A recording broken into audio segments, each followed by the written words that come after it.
champions.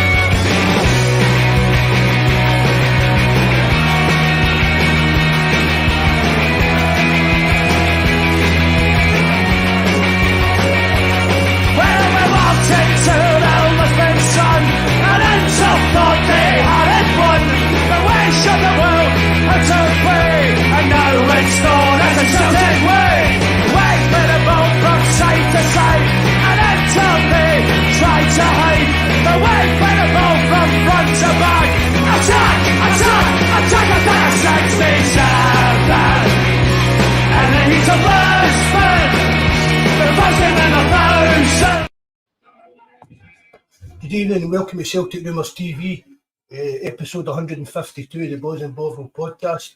And myself, Mark, and Big Jerry's again tonight. Big Camps, you alright, Jerry? How you doing, Marco? You alright? I'm good, bud. How are you? Living the dream. aren't we all, man? Exactly. The links to our forum and that, www.celticrumours.co.uk, everything like that, the Discord and everything, that's on the description box below. Come on, get involved in the forum. I notice there is a few names popping up on the forum. Come here for the live chat, but all the Celtic supporters are more than welcome here there. A few shout-outs to some of the guys for there, old Tim Alloy, Richie, a Glasgow Green, old Malika. That's all I can think of who I got in the live chat. The Big Jabber, nice to see you, Jabber. Nice to see you, Greg. The missus is in as well, nice to see you. Brian, good man, Brian. Mappy, nice to see you, Mappy. There's a name I've not seen you for a while, but nice to see you coming in again. There's Bobby, the mod for God. Smash the likes buttons. I can get that up. It's John Coyle, nice to see you, John. Thanks for coming in. Martin as well. Well, just go on with it. What can we say? What a start to the year, an end to the year it was for us yesterday, Jerry. Aye, superb, buddy. As you know, I was not confident at all. I never am playing them regardless of the situation. However, absolutely delighted with the result, over the moon, and put them firmly back in their box, buddy. There's JFB in as well. There's the Bishop in, even JFB. I'll fire the link out in case John or anybody else wants to come on. Thank you. Nice to see you again. Thank you, bud. So, fantastic. I'll tell you, you laughed at me the other night when I gave you a prediction. Don't say you. I was thinking this could end up 4-0. I can understand that now, mate. But when you said 4-0, man, I thought because they hadn't conceded a lot of goals, although they're not a great side. They hadn't, since he came in, they hadn't conceded an awful lot of goals. And actually, I thought it would be kind of tighter than it was. It was quite an open game to start with. They had a couple of chances, and so did we. But no, all in all, you take absolutely any win you can over them, and they're spewing because they thought they were coming to do the business, and for some team. So it's always sweeter. I felt it was kind of. I mean, what's the initial hub? There's always a kind of that daft start of the games and the kind of derby games and that. But I thought we could control the game for the majority here. Aye. Until they scored that free kick. Aye. And then you can understand why Celtic were under pressure for the last 10 minutes, because obviously you're holding on to your lead and stuff like that. So I'm not bothering my backside about what happened in the last 10 minutes and how we were under the caution, all that nonsense. If we hadn't scored, we'd have scored at least another one, I reckon. It was outstanding. It was fantastic. Is that John coming on? Aye, even John. Super.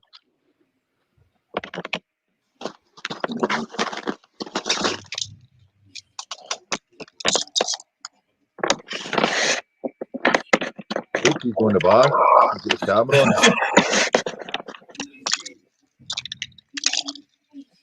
You there, John?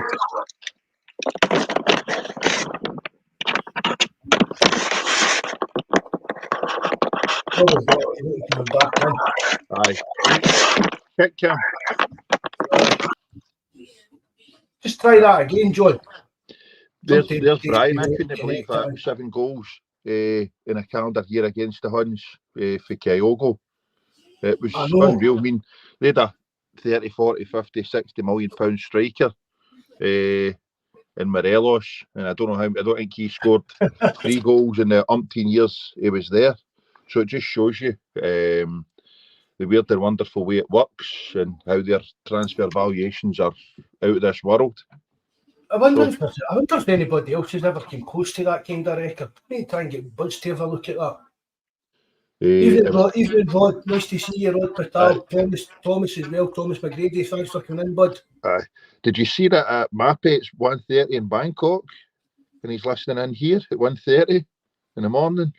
Oh, I must have seen that. That's Happy New Year then, Mappy. Aye, Happy New Year, Mappy. Imagine listening to us at just after the New Year, 1:30 in the morning. He must have planned some amount of baby to listen to us. But dreams are made, innit? Listen to us. You there, John? Can you hear me? I can hear you now. How's things? Good, mate. Aye, we're all right. Still big smiles in, eh? Oh, but a shadow of a doubt. It's all quiet the Western Front, man. All these ones that were bombarding me with the text messages and the neighbours that were chapped the window to have a wave. I've not seen any of them. I don't know what's happened. I'll tell you, it's a hard. There's no enjoyment in going to watch that game. You know, I've not moved all day. Just back to chapel. It was absolutely good. You're just exhausted when you come back for it. I'm getting too old for that. Tell me. Big Jabber's like a bus couch today. He's got a season ticket now in that standing section, and he's not moved off the couch, I don't think, all day because of it. That's it. You've got a good few years in him yet, too, John. There's the boys was funny at me yesterday. I said, you know, one of these times, my heart's just going to burst in here. I said, see if I land in Tappy, put me back in my seat, will you? No, it's just, I was thinking about Jerry saying that you were going up the camps, because I was listening Friday night when you said you either went Sean start with JFP with your rosary beads or you'll be up the camps. I thought there's absolutely zero enjoyment in watching that. No, look, I agree with you. You get the better idea. Watch the highlights. I can't stomach it, John. It's no for me. Even when we're comfortable, I don't enjoy this live. One of my pals, every day, they'll think I'm nuts. I just can't understand it. My laddie was with me. He reminds me how I'm not as bad as I used to be. When we were walking up for Carrington for the train station, he said to me, he says, "I don't want to go here." He said, "I don't." You know, he was seriously considered no going. That's how bad he was, you know. Aye. And I thought, they were all Johnny Negative before it. And I'd posted even before it. I fancied a narrow one, right? Because I don't know if any of you caught it, but I'd been looking at the league table the night before, and they'd only lost 8 goals, eh? Aye, exactly. They've only lost 8 goals, and the nearest to that was Celtic, who's lost nearly double at 14. Mm-hmm. And then everybody else is somewhere between kind of 16 and 30. Yep. And you think, well, they're no conceding goals, and we're not exactly scoring freely. Aye. So I thought it'd be a low scoring game. I fancied Celtic. I thought a narrow victory, either 1-0 or 2-1, as long as we don't give away any daft free kicks at the edge of the box, which we're guilty. Yep. And so it wasn't far away, because that's exactly what happened as well. Our problem, John, though, was we were trying to break down teams. Only our saving graces, they weren't really there to part the bus. They were out coming over a goal, thinking they were going to do something. So that played into our hands. That was always going to work in. That was always going to work in our favour, eh? Aye. You were just hoping that they'd been. I said that as well on the post. I was just hoping they'd been reading the papers this week and believed the hype. And Evening Nightmare, thanks very much for coming in, mate. I seen your name pop up on the forum as well, so thanks for joining us on here and on the forum and that. Thanks very much, bud. It was a good. You still there, John? Aye. It was stuff I dreams, the result, but me and Mark the night before when we were trying to pick the teams, it was Bernardo's kind of all their players. I mean, McGregor's been getting it tight, but that was a captain's performance for him. And then you've got Bernardo stepped up when he was needed, so it was a good all-round performance. I thought the team. I thought I think you can. The team picked itself. The only thing I was surprised there was Ada had Maida and I thought he'd have paid Maida and Palmer the other way round about. Yep. We all did. We all did. And I thought he might have changed it in the second half because you were getting nothing for Palmer anyway. Palmer, I thought to a man that McGregor was the best football player in the park by a country mile. Yep. Captain's performance, as I say. Yep. But I thought Palmer was poor. Didn't think we got a lot out of Palmer. So that did the team. I thought Bernardo had earned it. He's if you'd asked me a couple of weeks ago would he be returned or signed, I'd have been firmly in the return camp. But he's playing his way into he's playing his way into me changing my mind, I think. Aye, 100% agree. I said the other night, see Bernardo, we hadn't seen enough of him to warrant paying £6 million for him. But see, the more we see him, it could end up being a bit of a steal, I think.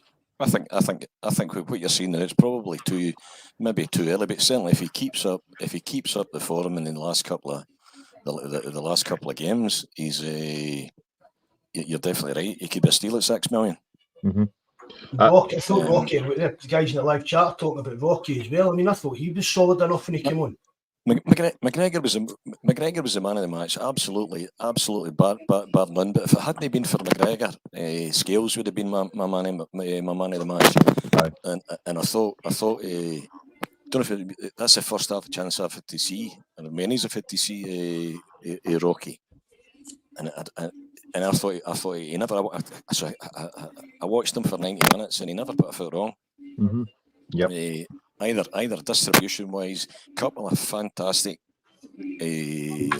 last ditch tackles for a man that's no played. I thought it was and the criticism. I mean, I was telling you that the Alan Morrison, the stats boy, he'd been talking about Lagerbielke and said at the time he's not got it to play for Celtic. Profile doesn't fit Celtic, and he said he had question marks over Nerowski as well, and that was for being Lagerbielke's lack of pace. Nerowski was for being lightweight, but he didn't look lightweight to me yesterday. No, certainly not, mate. Well, no, that's one of the least things I'd have accused him of being lightweight. You know what I mean? Without sounding like racist, you don't really get many lightweight guys coming out of Poland. Do you know what I mean? They're all usually a bit well lit themselves in that, aren't they? Yep. No, I thought everybody. Scales was immense, absolutely. I mean, I don't know if you catch the wee back flick over in the touchline at the main stand. Even at one point, you're thinking, what's happened to him? You know, It's neat to see near open, John. He was. You know, we need to stop talking about it being a purple patch for him now. It's went on too long for it to be a purple patch. Aye, He's made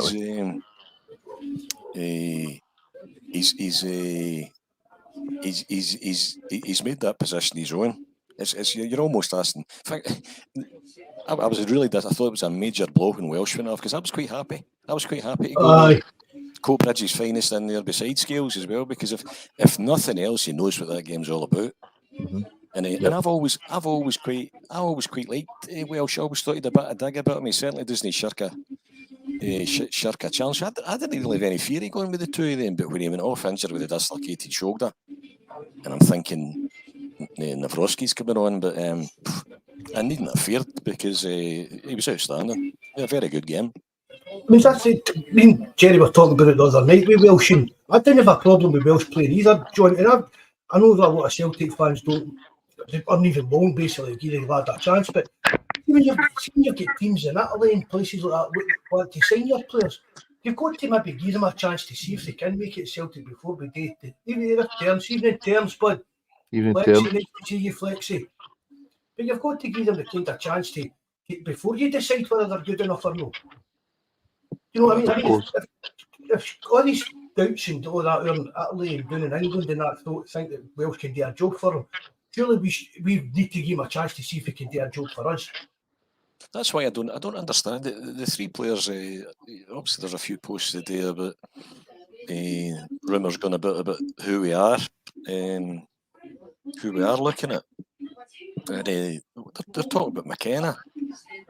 I'm thinking, if you've got Welsh and you've got Scales, you've got Lagerbielke. Lagerbielke's rumoured to begin back in January, which is just bizarre. And you've got Narovsky. If that's a sign he thinks he come yesterday, Phillips will go back, but you get big Carlton Vickers there as well. You're thinking, why be like, what's the McKenna thing about? I understand the wee left back. There's a Thiago Sunday. The left back. He actually I think plays in the wing, but he can play left back as well. And obviously a striker. I mean, Rodgers, if you mind, Rodgers wanted McKenna when he was leaving Aberdeen. Yep. So he is that way of him. He must like him, whether he still likes him or not. I've been Mikey been talking about him for the last couple of weeks, and Mikey would like him to sign for his. Keep watching him play for Scotland and says he's a better player than we give him credit for. Do you know what I mean? That I couldn't tell the last time I watched him playing a game. To be honest, I don't have a problem with him, Mark. It's just you think it wouldn't have been first in the list of priorities. I understand the left back, but the big one's got to be. The big one's got to be up front, if particularly with the Asian Cup looming as well. Mm-hmm. Yep. I think Carter Vickers will be away in the summer. I don't know. It's just a feeling I've got. It's just he's been there. What's that? He's been there now 3 years, isn't it? We've been here. Aye. Yep. And we all know that we've got a shelf life. I don't know how long he's got to go in his contract. But if you get into the last year of his contract in the summer and stuff like that, I think Carter Vickers will be further off. Well, that's who I thought. I thought maybe the McKenna rumour tells us that. He's left fit at an over. That tells us that the club, that maybe the club knows something about Vickers that we don't know. Yep. I don't know. Evening, Red Scotland. Nice to see you, bud. Thanks very much for coming in again. There's Terence became very injury prone. Whether that's because he had made kind of mumblings about moving on, hadn't he? Or whether there's starting to be concern over this kind of recurring injury as well. I don't know. And I know this is controversial. I'm probably using people jump down my throat for this, but I don't think Carter Vickers is as good as people make him out to be. I mean, I heard somebody. I think he's good, and I think he's been excellent for Celtic. He's been poor this season, eh? You don't think for me he's a bit? He's not got any kind of physical presence or that, John. That's my kind of problem there. He's not your kind of big commanding centre back. I mean, somebody. I heard a comment yesterday. Somebody was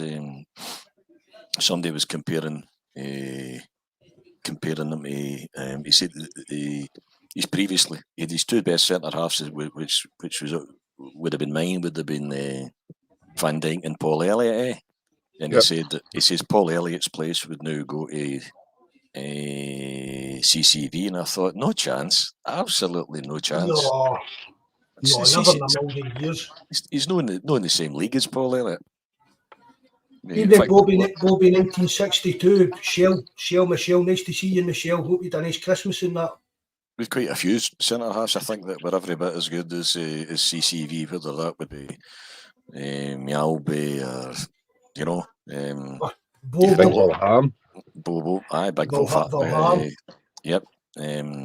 Even Stubbs. Big McMahon season. McManus, I had to put McManus better than the Carter Vickers. McCarthy, there was. I don't know about that, mate. I like McCarthy. I mean, McCarthy was a quality player. These guys were just what I would have called no-nonsense centre halves, and just it's one of them you're needing, eh? But certainly the beginning of the game, Scales was fantastic. Scales is man of the match if McGregor isn't as good as that. I mean, he could have played with slippers on yesterday, McGregor. He was, and I don't understand this with the new Rangers manager. He must have watched that last game when McGregor got the freedom of Ibrox. He gave him the freedom of Parkhead again yesterday as well. Mm-hmm. Yep. And even the hard men, do you know what I mean? The big, hard, tough guys like Lundstrom. Lundstrom not hardly got a mention in that game. It was a. Was he playing? Big Sutton's comment, fantastic to Cantwell. You should go back. You should go with him and watch. You should watch Callum McGregor DVDs to see how to control a game. He doesn't miss them, Big Sutton. No, and we now know Clement's a clown as well, don't we? I mean, I was getting the benefit of the doubt. I quite liked Van Bronckhorst. I thought Van Bronckhorst called it as he said it. I mean, your man Beale was an imposter. I said at the time that was the biggest threat to Celtic retaining the title. Was Beale leaving? Yesterday when he was interviewed, John. See if you shut your eyes. It's just coming out the same kind of nonsense that Beale. He's not some serious stuff. An low accent. That's what I said. He's starting to talk shite as well. He's obviously been reading the papers as well. Mm-hmm. I totally agree with you, John, about Van Bronckhorst. He's the best coach they've had for the wee forum. They definitely have said they should have stuck by Van Bronckhorst. But he didn't buy into the lunatic stuff. That's why they needed to get rid of him. That's why they didn't like him. He didn't play to the. He didn't play to the clan. Didn't he play to the clan hordes? Clements. I've been saying to everybody, they've got a serious manager this time with a serious CV, and that's still the case. But I'm less frightened after yesterday, not because of his team's performance, but because he's got a tune at him to a degree. Yep. But it's the nonsense he's coming up with. I listened to him today talking about it, and I'm thinking, nah, you're a half-wit. I've seen a wee clip in an interview done with the BBC, and the BBC boy asked him a question about, like, well, what did you think of your team's performance? What do you think? I see what you're saying. I'm thinking, team won. What about the penalty? He came back with, what about the penalty? Did you know think it was a penalty? The boy's like, no, I'm asking the Rangers manager. He thought his team's performance, nothing to do with the penalty. Nah, he's just. I thought, you're just a clown as well. I was less concerned about him now after hearing them yesterday. That's just a rant and a lunatic. They'll come in, but John, it'll be the same as the rest of them. They'll come in the door being fed bullshit. We're the tap club. We're this. Look at our marble staircase and my picture of the fucking king up in the wall and stuff like that. We are the people. Aye, and they buy into that and think, it's just basically because they're kind of just still even trading after past. I mean, how that him for Wolves has come in and loan, right? Again, John, we and Jerry spoke about it. We'll see what you think about him. But him coming in the other day and saying, I'm saying for the biggest club in Scotland or the best team in Scotland or something. But that's just absolute garbage. Yep. I mean, anybody with any sense of even the most staunchest Rangers fan can't honestly believe that they're the biggest team or best team in Scotland.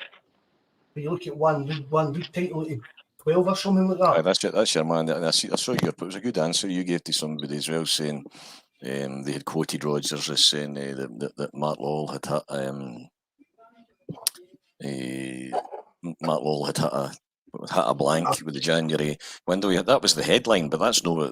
No. He had said, Rodgers had said, there's nothing on nothing in the frame for the early in the transfer window. Yep. That's what he said. But the paper, the headlines, it's like this clickbait headline stuff. Aye. Your man there. What did any manager say? They're not going to say, they'll get somebody lined up for the second.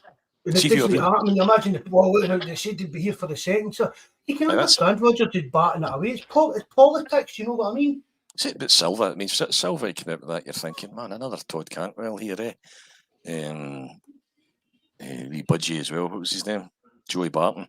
Aye. So the same stuff, see, I don't post on the Rangers banter page, but if if I did, if you were really twisting, if there's anybody fancies it, you could go in and point out that Silva's got a cracking tattoo, the Sacred Heart rosary beads in his arm. I've seen that. That'll be a long sleeve top for I was him. just going to say that. I was just going to say that. It'll be long sleeve tops every day of the week for him. Yeah, that's it. But while we're on about this, Silva, right, John, you're a massive critic of the board and the little and I'm on the night to be positive about the team's performance rather than be negative about the club. But I stand by everything I've said about the club, the board, Mark Lowell, Peter Lowell, all of the above. Incompetence, I stand by all that. Oh, definitely. But see if we'd went out and signed this Silva in a 6-month loan deal, what would you have thought of that? You'd have been booting the door in. Would you have been seriously pissed off at that? No, it backs up you all complain about. There've been no forward planning, no forward thinking, nothing in that. I said to you a while ago, but they're the only forward planning and this is what makes me angry with the Celtic board. Their only forward planning now that they're concerned with is to win the league and get the Champions League money, get the 50-60 million for the expanded Champions League. The only reason that you would spend 25 million that you've no got when Bale come in. The only reason you would spend 25 million that you've no got is if you need that 60. This is last chance selling for them here. I think that, John. I think that. You're paying this guy 42 grand a week, apparently. I tell you what else it told me. It told me that they can't afford Shankland. Aye, I've said that. Well, aye. Yep. John. I was the opposite. If you were listening the other night, I'm agree with everything you've said with regards to the board, the club, and everything. I couldn't agree more, mate. However, like the pod before the Orcs game, Mark was talking about we'd have an offer chump. If we had signed them because we're needing more forward planning and the recruitment and all that's got to be better. But I was wanting players signed, and if it meant it's just getting them in the door to win this league, then so be it. But see, if you're kind of sitting back looking at things realistically after that game, it isn't the way to go. It is not the correct way to go. Is just signing these boys. I mean, they've not even got an option to buy or nothing. That's right. It makes no sense whatsoever.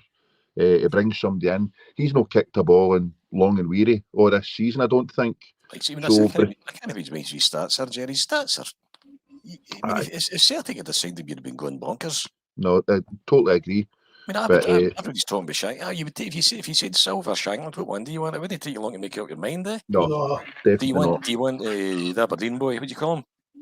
Middlesbrough. I've not seen much of him. But if you said we want him or you want Silva with his stats, I think if they're backing their hopes in Silva, wouldn't they? That could be the undoing, eh? And that's another thing. Dessers is a coup. I've just got to hear that word about Dessers. He's a coup. Bloody McGranny's bin. Nice to see you, mate. That's a wee new name. Thanks very much for joining us, bud. Nice to see you, mate. Oh, I mean, that miss yesterday. I could have scored that yesterday. He was running with you yesterday, Mark. Aye. I saw. He had scrubbed out his crutches and he was nothing, just shimmying about like me. Somebody else said on the chat today that's about 5 o'clock today. That was Dessers now. He was now closing in on the 6-yard box or so. I mean, it must be bad even with big fat Chris boys giving them dogs abuse about it. Aye. Mm-hmm. And obviously, Kyoto, you wouldn't have grudged the wee man he's danced yesterday then, eh? No, at the end of the day. I'm trying to go that. Obviously, that's the thing where I want to see him. 100%. I want to see him to hit there on the edge of the box, doing the kind of thing. He's obviously been watching Shankland. He's also been watching Shankland videos after Chris Boyd's comment, eh? Aye. One of the boys at the game, he says apparently, he said it with a straight face. I thought he was telling the truth at the start. He says apparently McGregor took Kyogo aside and showed him Chris Boyd and said in Shankland's goal and says that fat bastard says you could be finished like Shankland. What a goal it was. Yeah, it was some two goals that they scored yesterday. See, you guys, Grand Wains and that, their Wains, they'll still see like Derby games, showreel before Derby games when they're 40 and 50 year old, their goals will still be getting shown. Because even Bernardo's goal was a screamer as well. I'm right in line with Bernardo's. I'm right behind in line with the 6-yard box. So I'm right in line with that. That's in. That the ball's in, but when it leaves, it's one of the ones that's in when it leaves his foot. Aye. See when he hits it, it's in. Kyogo's is just an absolute. That's just. That's top draw. Oh, and I think even. See again, but John, that for me, right? It shows the class with stuff like that, but then the next game is frustrating you and missing stupid sitters and that. That's why I don't want him in the positions for these stupid sitters and stuff like that.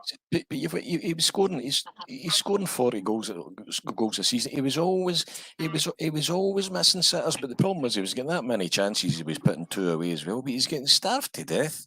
You know, I watched. I don't understand why Rodgers played Palmer, and I don't know. I can understand why he did it, because if he plays him. If he switches it and he plays him in the right, you're getting nothing at him, because he's not got the pace to get to the byline, and he can't cut inside on onto his right foot. So I understand why Rodgers persisted in playing him in the left and played Maida in the right. But I think Maida's benefit is shutting down Tavernier and protecting Taylor. Yep. I'd have had it the other way around about, and particularly when you watch him, you were getting nothing out. You get nothing out of Palmer yesterday. Anyway, I don't understand why he didn't switch it around a bit the other way, even at half time. You get no change. I mean, no. I wouldn't have seen that once till he get to the byline, but I'll tell you, if he got to the byline, I missed it yesterday. A couple of times when he was just about on the byline, he maybe put a cross in for the byline, but he's never going to beat a man. You know, I've said it, but Maida's no a winger. Abada's no a winger. Palmer's no a winger. See, you were talking the other night there about 14. I'd like to see us going 3-5-2, but you were talking about 4-2-3. One other night, you want could Palmer play in that 10 role? I think he could, because he does all his damage when he's at. See when he's at the edge of the box. Anytime I was saying to the guys at the game round about me yesterday. Anytime you're watching Palmer on the touchline, I said nothing's coming in that, because he's not going to get to that byline to cross us in here. And he's got too far to go to get to where he can cause damage, which is just run about that corner of the box in there. Yep. when he can get on his right foot. It's incredible for all the wingers that you've bought. You don't have a winger, as I understand a winger. And I think another change, and I think you maybe mentioned it on Friday night as well. I'd have went with an old Scottish back four, on Saturday. Ralston. I played Ralston for Johnson, because Johnson was absolutely rank rotten. Yep. Don't know what's happening with him. It's just so it's like a totally different player. I mean, really, see if you watched Johnson when he first came in, the way he's been playing the last few weeks. And we spoke about it. Jeremy says, hopefully it's just doing him come back from injury and all that. But just whatever it is, Johnson. He needs maybe drop just for a couple of games just to find his mojo kind of thing. But I said the other night I would have started Ralston, because I just don't think Johnson would be playing that well. See what you think, and no criticism of the guys, but to think you could have been sitting, you're sitting, you're thinking, we could have started that game with a back four, Taylor, Scales, Welsh, and Ralston, and you're thinking, how did we get here? Mm-hmm. Yep. You know, there's just players that, you know, and I know I'm not going to stop. I like Taylor. I think he's given you everything he's got. And do I think we need a left back every day of the week? Aye, I've stuck up for Taylor for years, but it's whether it's just under Rodgers or what. But we definitely need an upgrade on Taylor. We're going 2 seconds, lads, just to do some shout-outs here. Love it. Nice to see you, mate. Thanks for coming in. Kenneth Arthur, nice to see you. Stevie 5G, thanks very much for coming in, mate. Nice to see you in. Sorry, Terence, I know he's Irish. I know he's one of our own, isn't he? You know what I mean? He's one's for Coatbridge and one's for, is it Limerick? I don't know, I can't remember where he's from, but it's the same thing. Exactly. Terence is for Limerick. Is it no Dublin Scales is fair? Is that where he went to university or something? No, he's north. Is it north? I can't remember where he is. He's one of our own anyway, isn't he? Yep. That's what I meant. And no, and I don't mean that to be negative about the back four. I think, I would have said Taylor. I think we should go and buy a number one first choice left back. I'd keep Taylor as a backup with day of the week. Aye, definitely. I tell you something. See when he does play, when he does invert, he can hit a pass. When he inverts, he's always playing in a midfield role, eh? I mean, and he's got a bit of dig about him for a wee guy. He doesn't mind getting, do you know what I mean, mixing it up in that. He gets wired in, and he's. Did you see him shouting at Mikey Johnson yesterday as well? See him shouting at Mikey Johnson too, aye. He's. Was it Taylor? Who was it? Was dragging off the gun? Was it Taylor that ran in and shoved him away as well? Maybe. No. Aye, one of them was it Goldston tried to. He get booked for trying to pull. He was dragging about the ground trying to lift him up and that. And maybe it was wee Taylor that ran in and gave it the kind of what you doing stuff. I've seen him doing that a few times. Yep. Well, look at me. You look at. They're still selling the tricolours with shut your hole, fat boy. At the game, and he gets clattered and he just gets up and he gets on with it. He takes some punishment as well. You're another one yesterday, Matt O'Reilly. I don't know, did he break his nose or no? He changed his shorts and his jersey on the touchline, so I was assuming it was blood. And then that simmer for them went off, and Johnson never even touched him in the face. Was it Simmer? Is that how you pronounce it? The big black guy for Rangers. He went off as if he'd been knocked out, had a head knocked that, was lying down on the ground for ages. And you watch the replay and it didn't even hurt him. And if he did, it was kind of a brush. There was no need for him to gaff. He basically shat his pants yesterday and wanted to do that game, I reckon. That was a weird change for me, that he was rolling around as if he had some kind of head knock. There was no head knock to see. So I'm assuming that I was actually thinking about you, Mark. I was thinking Mark will be ready to hear if gorgeous Matt's broke his nose. I know. I messaged Big Jabber at the game and said, get that blood-soaked T-shirt from you, but I'll be able to clone a wee Matt O'Reilly in my own in the house with that. McGregor, have you seen? Has anybody watched the? Obviously, McGregor gets man of the match. He gets presented with the champagne in the number 7 lounge for the guys. So have you watched it? Brilliant. Fantastic, eh?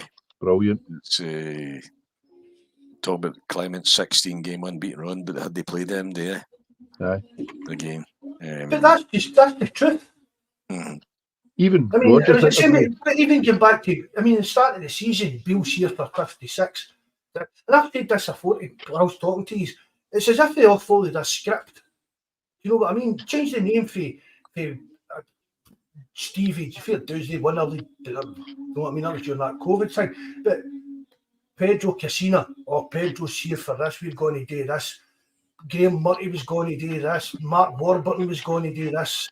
Then that's what Rogers is saying when he says the 2 stints I've been here, the Rangers have always been coming, and that's manager number 5 now, eh? He's got 5 feet in the wall, and I bet you know he's rejoined their guy, make the big wooden bit, you mount them on for the Clements seed, I know. Clements lost any. I was getting, as I said, I liked Van Bronckhorst as a person, and I thought he was a good coach as well. And he didn't come out with the usual drivel, eh? And I was getting Clements.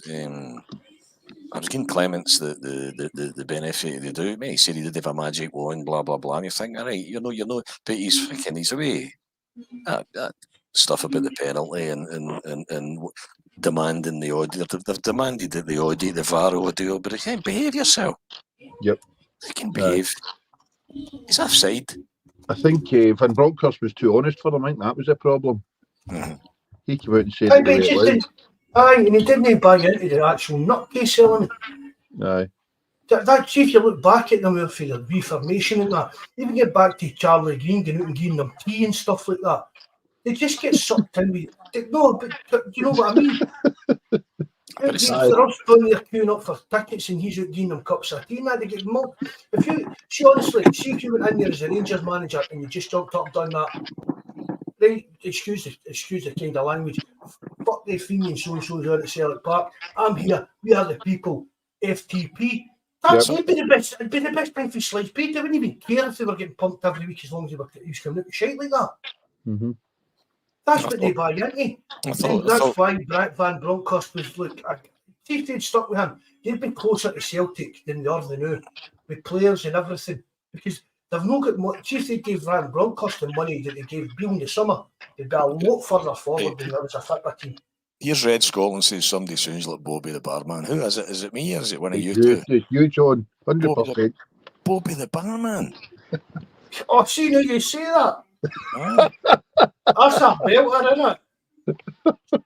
Jeez, oh. We call him the Bishop, Red Scotland. That's what we call John. We call John the Bishop. He keeps us on the straight and narrow and advises and our life choices and that. But we're not listening to Bobby the Barman. That's a certainty. That's a cracker. Oh, jeez. I maybe need to change my. I maybe need to lose the JFB and just go away. BTB. If you see a BTB on the forum, more you'll know who it is. Bobby Sutherland, there are too many Bobbies about.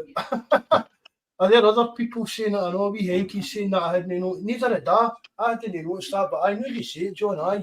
Bobby the Barman. Fair enough. 2 pints, you prick. Do you think we'll get the Hickey Jack? We'll sign Shankland in January, John? Hold my pint. Do I think we'll sign Shankland? Mm-hmm. I thought maybe I'm reading. I thought that was a strange comment for Rodgers last week when he commented on the quality. The quality of Shankland, and was he talking about the finish? He says he's a quality finisher. Yep. And I thought that was a strange comment. I think you've got two questions. You know, you've got.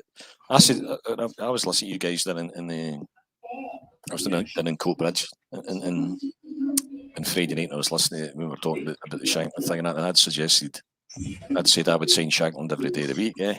Yep. And I nearly lost my head. My teeth. One of the boys went through is because obviously the guy's he appears to have a bit of history. Yeah, that would suggest that he might not be overly keen signing for Celtic. Okay. You're never going to know. You're never going to know if you don't ask the question. See if you want to sign him. See if you want to sign him. Go and ask him. Go and ask him and see if he says no. I don't want to play for Celtic. You just accept it, innit? I'm in the Bailison Loyal, and I'm no playing for Celtic. Right? It's fine. But ask a question, and then your next press conference when somebody says to Mark Law, "Why did you not sell Shankland?" He says, "We approached him, able to play for us." Fine, that's it. End of story. Ask the question. He's going to hit the ground running. He doesn't even need to move house, John. That's one of the things that he'd slot right into that team. As I said to Jerry the other night, see if we could have done it and signed Shankland to play yesterday. You said I would have no qualms to him just signing Friday and playing on the Saturday for us. You said that on Friday night. You could have signed Shankland on the Friday night and played him on Saturday. It's so. I mean, if you ask him, he says, "Oh, fine." Keep moaning. We want Celtic to be interested in all these best players under their noses in Scotland. There's Brian going. He's just gone too far. He's now talking about could sound like Isa. That's sorry. But just about Shankland, it's just it's like even getting back to your Lewis Ferguson, we're not getting into that again and stuff, but it's getting back to Celtic should be looking at the best players in Scotland, and at this point in time, Shankland is one of the best strikers in Scotland. So we should be asking the question. See, the thing as well, it keeps the money in the Scottish game as well. I mean, see, if I don't know, if Hearts want 2 million for Shankland, let's get it. If Aberdeen want 3 million, it's either that or you leave the. If you can buy Miovski and buy Shankland, if you can buy the two of them for 6 million, 6 to 8 million, you're either doing that or you're leaving. Maybe throwing a couple of players to them. 100%, or you're leaving Aberdeen, or you're leaving the money in the Tory board's pocket. That's your choice. So. Mm-hmm. Your 72 million becomes 64 million and you've got 2 strikers. Yep. What's the problem? Uh-huh.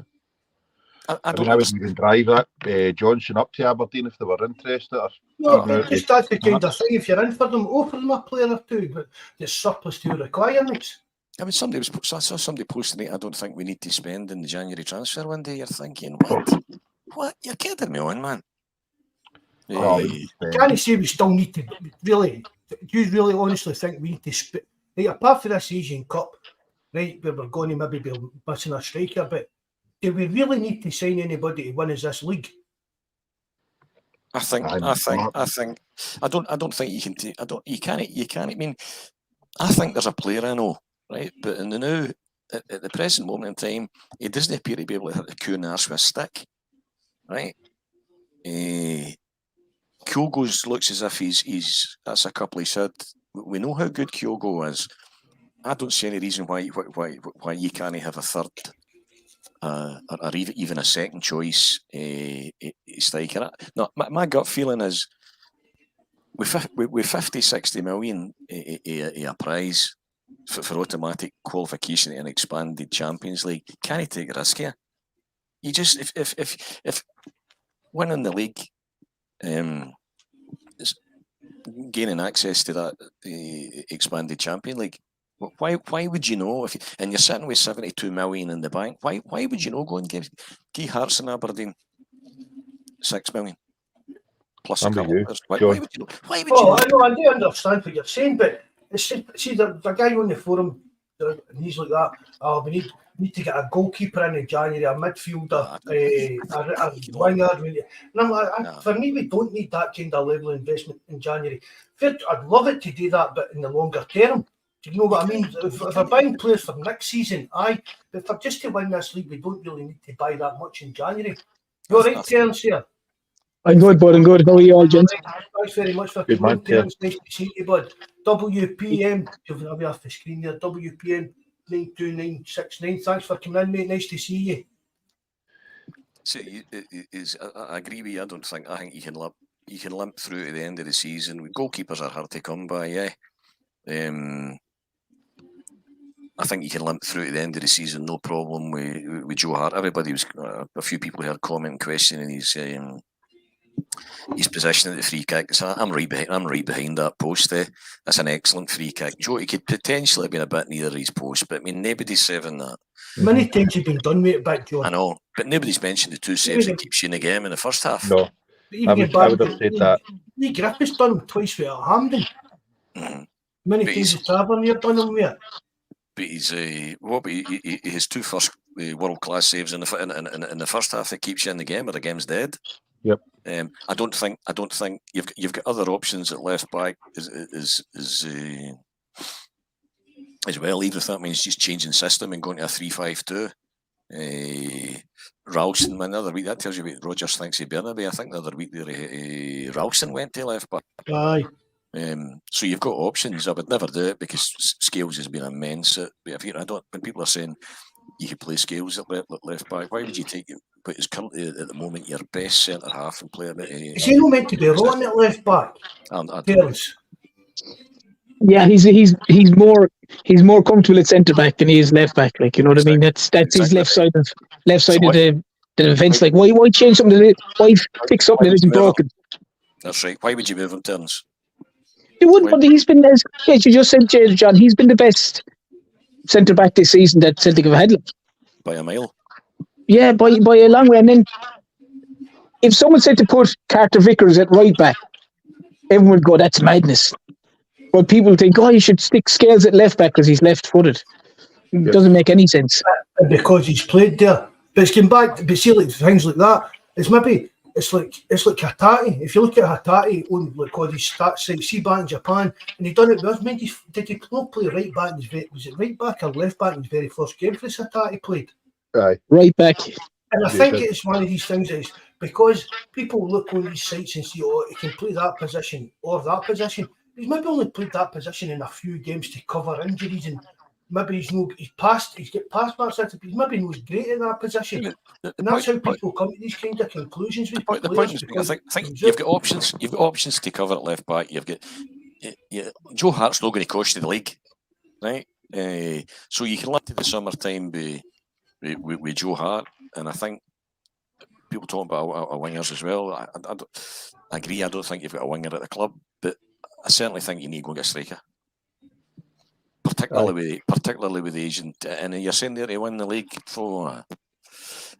You've got to watch. You've got Evening, to sorry, John. Evening, Adam. Sorry. Thanks for joining us, mate. I thought he played it right at fullback for one of his earlier games. I really did with Hattati. No, I think that Aidan's right. I can remember. I think he played 2 games at right back for us, and I think one. He actually scored 2 goals. Aye, that's it. Exactly. So that was only last year. Aye. Yeah. Yep. He's So right. I think you're saying that he even win the league. They're better than all the rest, aren't they? They're better than all the rest. So. But that's like saying you're the tallest and 7th worst. To be fair, isn't it? You're champion among the Burns. That's the bottom line. They're better than all the rest. So I think when they're down to 10 men yesterday, the stadium's a bag of nerves, eh? Mm-hmm. After Tavernier scores that goal, so I don't think you can sit here and say that there's that big a gap between the two teams as it stands at the moment, with a bit of further in.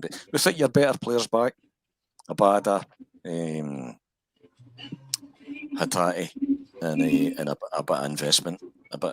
As well. I don't think you can be. This is not a time for complacency, Mark, in terms of want to gamble and see if you can win the league with it strengthening.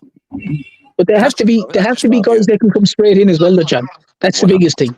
100%. But then you read that we're looking, Terence, at this. The Japanese fella or something, South Korean fella or something. I was looking at that. I was like, what's the point? Like, man. I'm not believing that. He said 1 year in the rumours coming from a few different places. He said 1 year in. Aye, but it's the guy himself just said that Celtic watched him, and that's where all these stories have came from. The guy says he's looking to move to Europe, and one of the clubs that has scouted him the last year or so is Celtic. I don't know if there's any truth in that at all. Apparently, certainly Rodgers is and what Rodgers has said, he has given the impression that we're strengthening in January, and the rumour I'm hearing is that we've got 4 targets, and we'd be happy to have 2 if we can get 2 of them. Because the difficulty is as well, it's not just a matter of going and getting a goalkeeper. You've got to get the goalkeeper you want. Yep, correct. and available sometimes. 100%. You don't go and get a striker. You need to go and get the striker that's going to be able to play the system that Rodgers wants. So if that's the word I'm hearing, that we've got 4 targets, and if they can get 2 of them, and if we can only get 2, in fact, if we can only get 1, I hope it's a striker. Aye. To be honest, John, if Celtic had 4 targets and they could get 2, but one of the points importantly in that as well is get rid of a lot of guys. Because I was telling Mark there was a thing I added up. I saw, I don't know how accurate the wages were, but there was a wages thing. On 11 players that basically play little or no football for Celtic, it was like 6.4 million a year in wages. 150 grand a week. Yeah. Spend 100. You've been March talking about. Apparently the story is that the goalkeeper was doable. Novakovic. Aye. The price was doable, but the wages became a stumbling block. And I think he was only the rumour is he was 40 grand or something. And then that 40 grand apparently was too much for Celtic. It was too rich for Celtic. You think if that's the case, and you spoke many a time about having to up the wage structure. For 150 grand a week for guys that are nowhere near the first team. When you could you could have 4 guys at 40 grand for that. Aye, that's massive. I've said it, John. How many times he's on here saying it? No problem with the money we actually spend. It's the way we spend it. It's just we waste so much money. He spent the thick end of 20 million in the summer transfer window. Yeah. But if you looked at the wages thing that I saw, again, it was on, I don't know how accurate it was, but it was given, for argument's sake, Nate Phillips fell at 24 grand a week, James Forrest 19 grand a week, McCarthy was on 14 grand a week, and Seagrass was on 15 grand a week. Now, if you take away the Nate Phillips and you go Forrest, Seagrass, and McCarthy, like there's the money, there's the wages for the goalie, like. That's right. So whether there just is a line and they weren't willing to cross the 40 grand mark or whatever for is it Lavanovic? Lavakovic. And that Tetty, I know the wingers, because Tetty, he was meant to have been a goal as well, but money blew it out. And you can understand that. That'll have to change. But see, like Lavakovic, was he wanting 40 grand a week after Celtic, or is that what he was on? Surely he was on that a Croatian club or something. No, I think 40 grand. The comment I had was he was looking for 40 grand, and that was beyond where Celtic was on to go. The Turkish mob just blew us out the water with wages they offered them. Mm-hmm. And Don't get me wrong. We don't know what they've offered. I suppose they did say to Celtic, I want 40 grand, and Celtic's done that. Well, they'll go the figures and see if you can maybe push to that. And then the next time your Turks are in, saying, we'll give you 65 grand a week, just come out here the more. How many times did we read that he'd signed for this Turkish team? He was dragging his heels for me. He was trying to see what his best option was. I think you're probably right. Aye. But why so? For doing that. No, so but why? But if you know that, and I'm thinking that, why is your recruitment team no get all their irons in the one fire?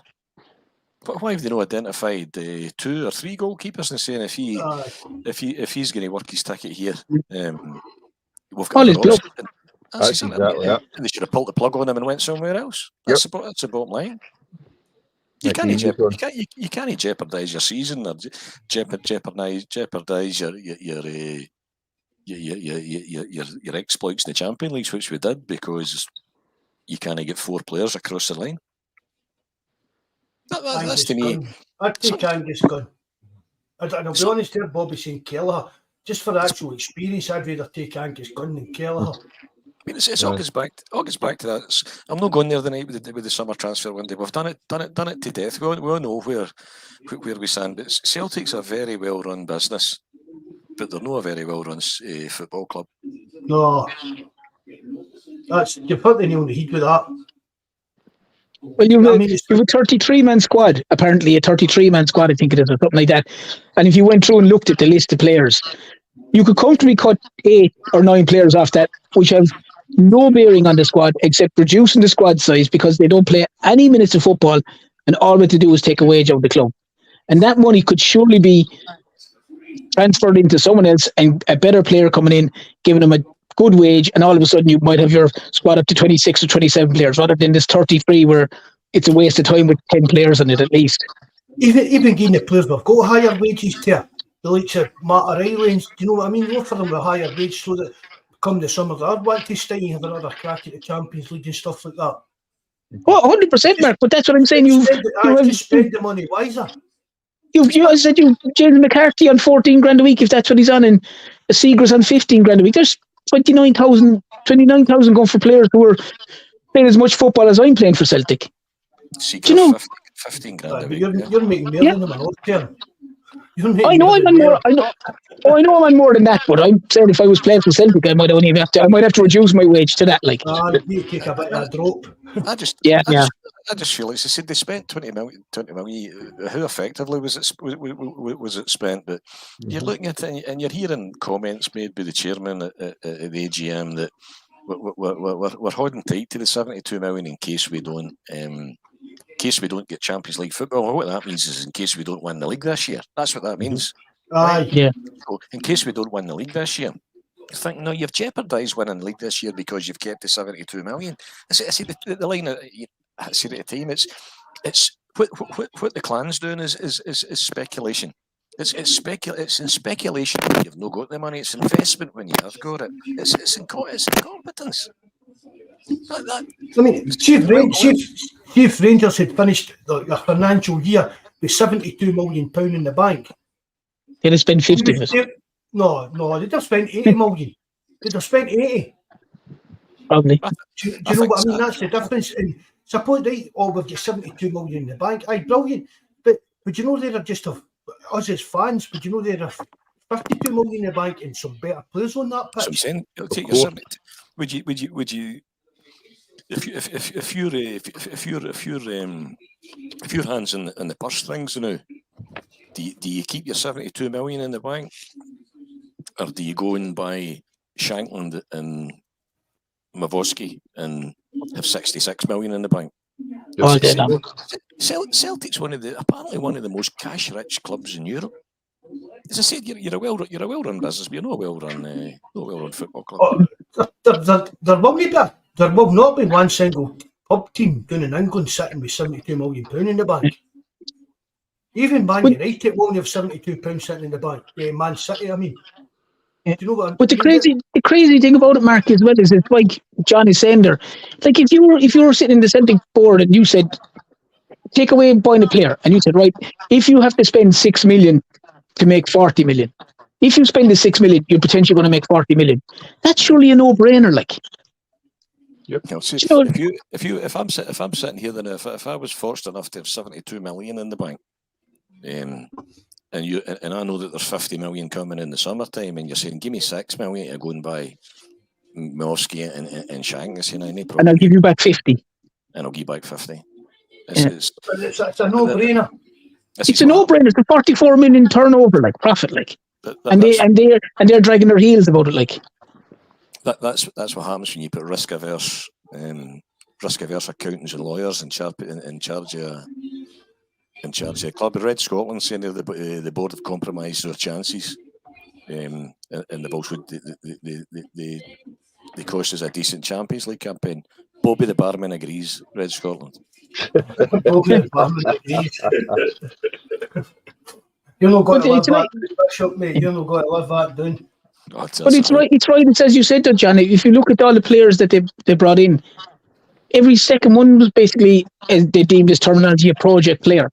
Palma was probably the only one you could realistically say was brought in as a replacement for potentially Jota. But yet you're spending all this money and giving away wages and transfers and all this, and it's 3 million here and it's 4 million there and it's 3 million here. It's not just there's three parts to it for me. I mean, I thought one of the best comments I've heard was that Celtic's recruitment policy is like Ryan Christie's shooting. It's fucking erratic. It's, I don't know what when you were all sitting here in the summertime saying we need a goalkeeper. What we sitting saying? We need a goalkeeper. We need a left back. We need a left winger. We need a striker. What did we get?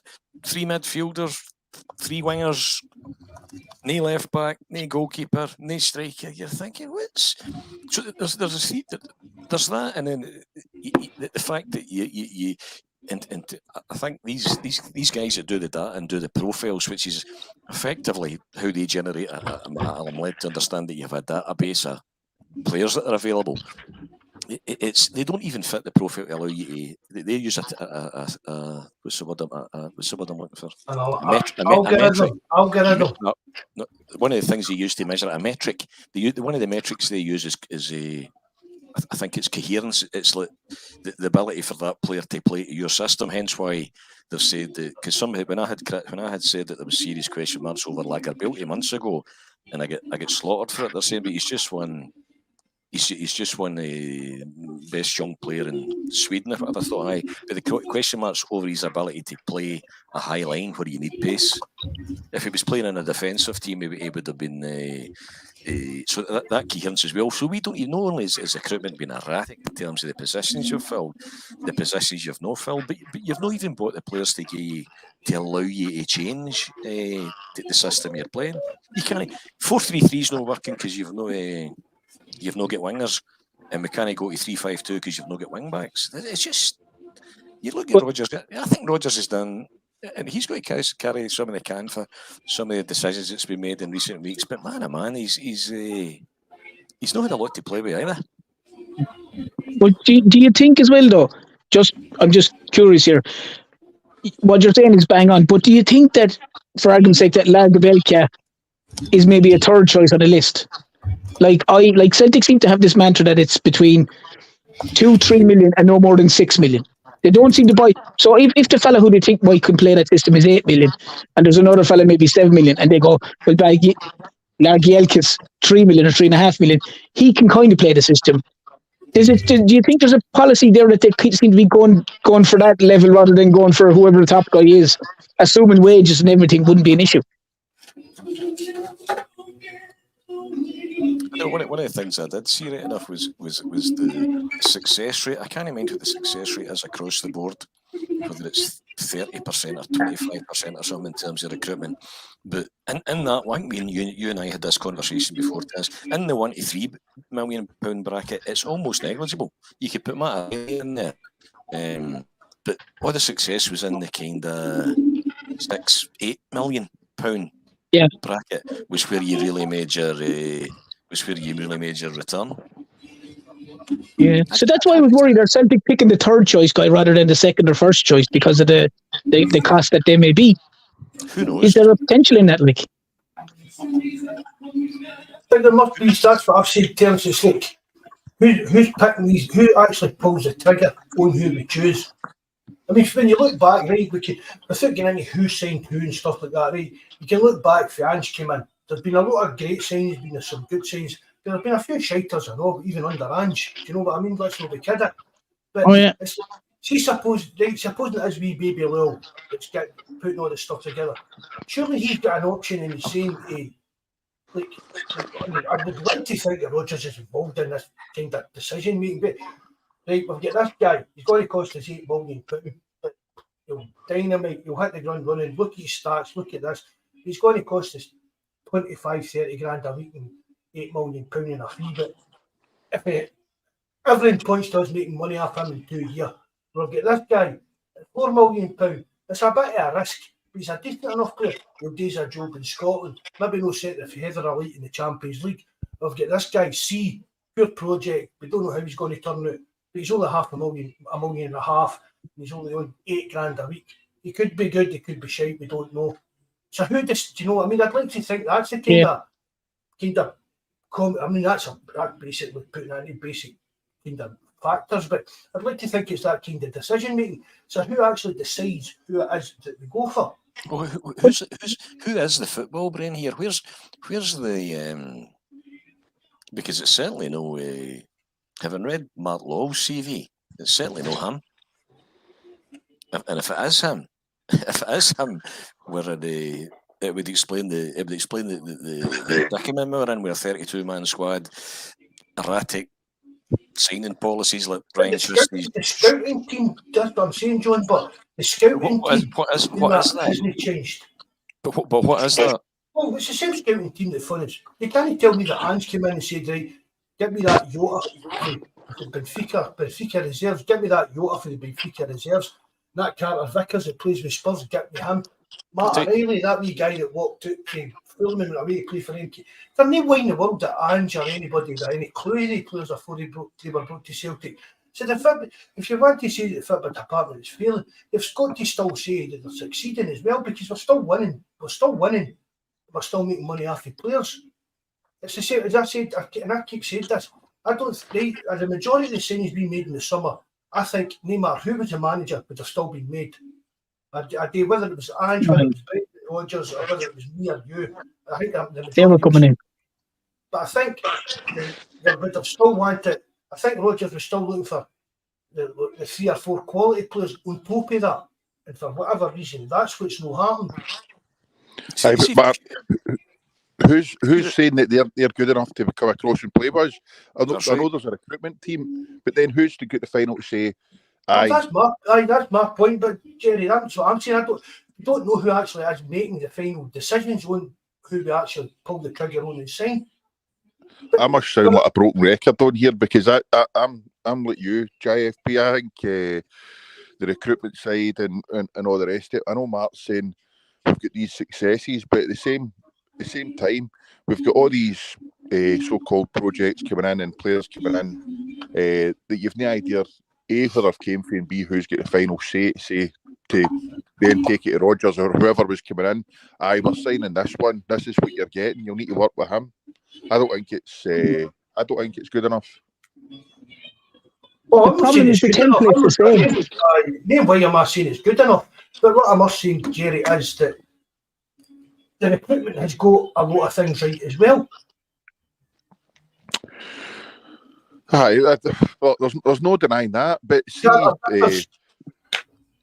what's that? Sorry. I mean, the Asian boys have got to. It's coming that Hatati wasn't a big fan of Ange and didn't really go on with him. So you can't say that Ange signed Hatati. So who signed Hatati? he must have. I'm pretty certain he'd have been aware of these Asian boys, and he'll have contacts over there. It would have turned around to say, "Look, go and look at this one. I've heard he's decent. He'll people there he trusts." But the rest of them, I could agree with. Amateur level. I thought he was playing at an amateur level in Japan when Andrew was there. See, the one comment that Angie kept made, and when he said at the time, he was critical with Celtic's recruitment model, and he said recruitment's. I don't know if he said it's no fast enough, right? Too slow, he's saying that. I don't know if you remember him saying this or no, but it was a cracking line. He was an absolute politician when he said, "I'm obviously not doing a good enough job of convincing the board of what I need." Aye, he took the blame for somebody he knew was out with his control. When he said it wasn't fast enough, he wasn't meaning that he wasn't getting the players in one isolated transfer window that he needed. And he knew he didn't have 2 seasons. He knew he had to win the league that season. But what he meant is that your development players, you're no, and the summer transfer window shows you that massively. We're not getting to the point where we've got the quality and the development players together at the one time. Your Matt O'Reillys are going to be away here. Your Hitatis are going to be away here. All your qualities are away before, and you're left with development again, and that's why you're pumped repeatedly year on and year in the Champions League. Why is Copenhagen in the last 16 and Celtic's no? Why can Celtic not be in the last 16? Is there something? Am I just bonkers for thinking that Celtic should be in the last 16? No. Could be a football club, and somebody mentioned on there it's not about the money you spend. You're right. Only need to look at Man United to know that it's. But we could be better. Is anybody genuinely believing that Celtic's as good as we could be? Oh no, definitely no. But I would imagine that, like the Copenhagen don't. Any Celtic fan would say that, John. Really. But see, the thing is, if we had spent that money in the summer, John, we're going over old ground again. I know we keep saying it, but if we had put the 3 quality additions in the summer there, who's to say that after our 3 games we wouldn't have been top of that Champions League group? Because after Jerry, you're exact.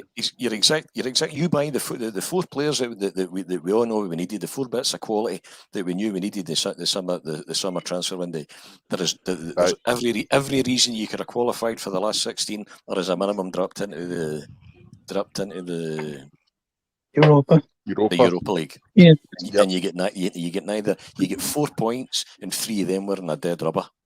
And see when it gets to the AGM next year, they're going to stand up and tell you they made progress because they get double the number of fucking points as they had the previous year under Angie. That's the kind of crap they come out with. Aye. Well, I guarantee you that if you look at Copenhagen's transfer, I don't know what guys they transferred or brought in, but I guarantee they didn't bring in 5 or 6 project players. That's probably half a reason why they are in the last 16 of the Champions League. Mm-hmm. You know, they're not bringing in a guy that these guys of Yang and Kwan and Tilo, these guys that aren't, that are contributing nothing to their team. Imagine Copenhagen are going, well, for us to push on, we need to buy guys that can come in and be better than what's already there, regardless of whatever the fees. I know they might have paid huge transfer fees, but they've obviously scouted it right and gone, well, this guy is going to be 6 million. He is going to fit in. He's going to do a job for us and he can start tomorrow, so to speak. Celtic have zero interest in doing that by the way they've done their summer transfer. I mean, that Henke put up there, Copenhagen took Moyes Elanusi. They took him in a free. And he scored a couple of times for him in the Champions League. But cheating back to that, I'll say one thing. Copenhagen will be playing with a guy like Cal McGregor as a CDM. I mean, back to your question, do we need anything to spend anything to win the league? If I'm Brendan Rodgers and I'm leaving the ground yesterday and on Saturday, I'm champing the board's door on the way out and saying, good night and God bless, Happy New Year when it comes, but see it 2-1 there. That's closer than it should have been. Yep. That it should have been. And that's down to you in the summer transfer window. Sort it. Mm-hmm. Well, Kyogo's won't fall from, for a couple of months with the way the reports are with his shoulder. And then who do you look for to be your centre forward if you don't sign someone? That'd be a fear I have, because as much as I like O, he's not. He's No, missing a lot of chances. He's not the You know? finished article. He's nowhere near that. For me, O would be like probably my third choice striker there. Yeah, but that's what I'm saying. If Kyogo did get injured, you'd be in real trouble if you don't go into the market and get someone like a Shanklin or that lad from Aberdeen, or as John was saying, both of them. Do you call him Shankle there as well? That's what I've been calling him on the banner page, Shankle. Did you call Shankle there? Aye. He did just call him that, aye. It's exactly right. I'd got him. Somebody made a comment earlier on there that's saying that just about obviously missed our starting conversation with us saying that Shanklin wouldn't sign for us because of what he is. I says, well, you're not going to know unless you go and ask the question. Yep. If the answer's no, if you invite him in and you ask him the question and he says no, you're saying, fine, good, because if that's how you feel, we don't want you anyway. Listen, we heard all this about Brown that he wouldn't sign. He was one of the and all the rest of it. So Greg Taylor, Cal exactly. McGregor, Kenny Dalglish. Kenny Dalglish, He said Danny because he was in the Bayless and the Bayless and Law. I came for one of the most. I came for one of the most musical villages in Lanarkshire. Everybody either played the drum or the flute. But a lot of these guys grew up and outgrew that. You know, so who knows if how do you know where how do we know whether Shanklin would play for us or not? Go and ask him. What age is he now, Shanklin? He's not 29, you know. I mean, people, right, he's sitting there at 28. Maybe he's been choking all his days to sign for Rangers. But unless Rangers make a move, it's not going to happen. Oh, I think if you're from Scotland, there's only two teams in Scotland that can change not just your life, but your Wayne's life, your grand Wayne's life. Do you know what I mean? You're talking about generational kind of wealth in Scotland, isn't it? When they went, see that us or them. So if we walked in the Overton, won't sign for us there, 20 grand a week, blah blah blah. This signing on fee. It's a hard push. You could do the biggest OB you want to be, but if you're knocking back serious money, let's be honest, just stupid. Parochial bigotry, basically. There's something wrong with you. So the guys maybe grew up. Who knows? I respect you. You're not going to know unless you go and unless you.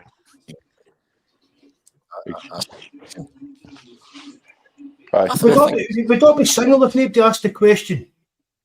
Exactly. You know what I mean? If you didn't take a chance on people, we'd all be sitting there single. Oh, I'm not talking to her and that kind. It's the same thing.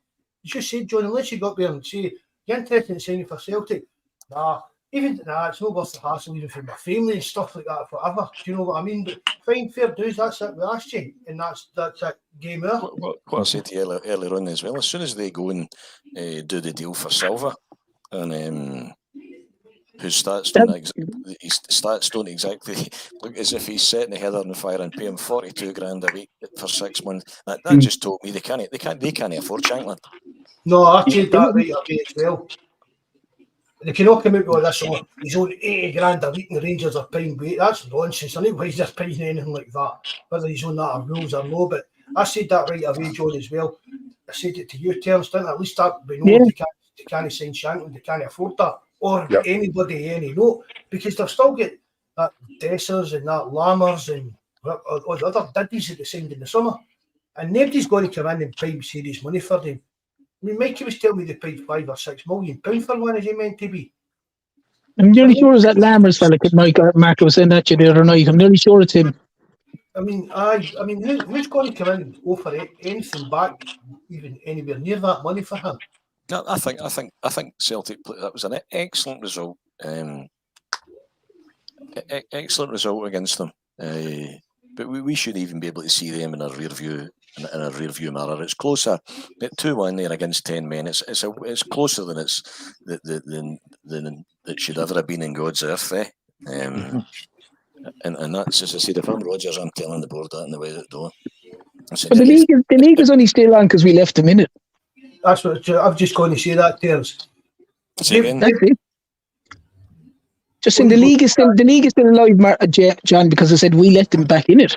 That's the only reason. We should be miles ahead, like. 100%. You should be able to see him in your rear view mirror.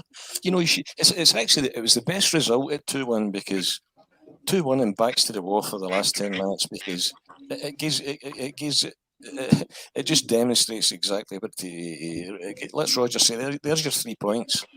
which is, and it was a 6-pointer, ideal. But it showed up the deficiencies as well. And, and in that respect, it was the perfect result. So no, I don't think the gap between the two teams is such that you could be complacent, and I just think it's a no-brainer for me to go and bring in one or two strikers. Oh, I do agree. We'll need at least one striker, at least depending on this Asian Cup. I mean, is Kyogo going to get into that squad? You don't know. You know what I mean? We need to play with that kind of. If he's not going to go, do we need a number one striker for January, or do we just need to cover Kyogo in case of kind of stuff? But what you're saying there, John, Celtic fans seem to kind of worry about what they're doing too much.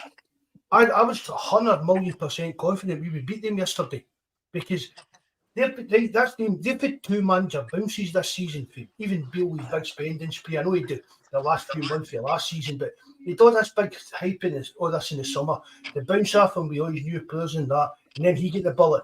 If it's a good new manager bounce with Clement, but now he's come up against it and he's been put back in his box. It's our fault with losing silly games that we've kept them in this title race. If Celtic, I see what you're saying. See if Celtic had flexed their muscle proper in the summer, we'd be sitting probably about 12 to 15 points clear of them tonight. And I maintain that Stevens, it's going to be tough for this. I mean, it's only 3 or 4 games with this Asian Cup. One of them's against Bucky Thistle. Sure, we can get by that. But two of them's away. I think one's away to Hibs and one's away to Aberdeen. You're right, John. Is that right? Well, that's a bit. Get another striker in there, and I'll be happy. I'll be a change. I mean, I want a new keeper. I mean, ideally, see like Kelleher, he's sitting in the Liverpool bench. See if he's our number 1 target. Sign him in January and even sign him in loan, we'll pay you for him in the summer. But get him into the club, get him used to it, get a few games under his belt. Same with our left back, get him in, get him up to speed, and then come the summer, he's flying. But that's like football manager stuff. It's all dreams, do you know what I mean? Ideal fantasy stuff. But come January, as long as we sign a striker, get us through these Asian Cup games, I'm 1,000,000% confident we'll win the league this year. I've got no qualms whatsoever that the Rangers are going to touch us come this league campaign. I really don't. And as I said earlier, Jerry was laughing at me. Like, I think he expected me to come out and say, "I'll take a 1-0." But I said to him the other night, 4-0 win. And it could have been 4-0 yesterday. We were listening to you on Friday when I come back up here. I says, Mark's just said 4-0. They've only lost 8 goals all season. You think they're going to score 4 on Saturday? I thought we'd done well to score 2 peaches, and that's what it was going to take on Saturday. It was 2 bits. I think I'd said in the post before it, narrow victory, 2-1. Don't give away any daft free kicks in the edge of the box, and we're going to need 2 bits of magic, and that's what you got, was 2 bits of magic. Yep. What about the subs though? They upset the apple cart, did they know? I didn't understand really Turnbull. I mean, Turnbull's that ship sailed. He should be away in January. Yep. Same with Mikey Johnson as well. I know he scored 2 goals the other week there, but man, he's just dreadful. He's just fucking dreadful. He's dreadful. He's horrendous. Who was the other subs then? Who else came on then? Well, Rocky came on, didn't he? Because Welsh Johnson.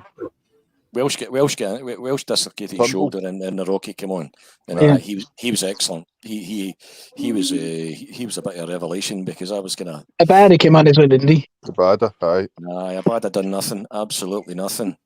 And I know we're turning into body language experts, and I don't claim to be one, but I always go down when I'm leaving the stadium.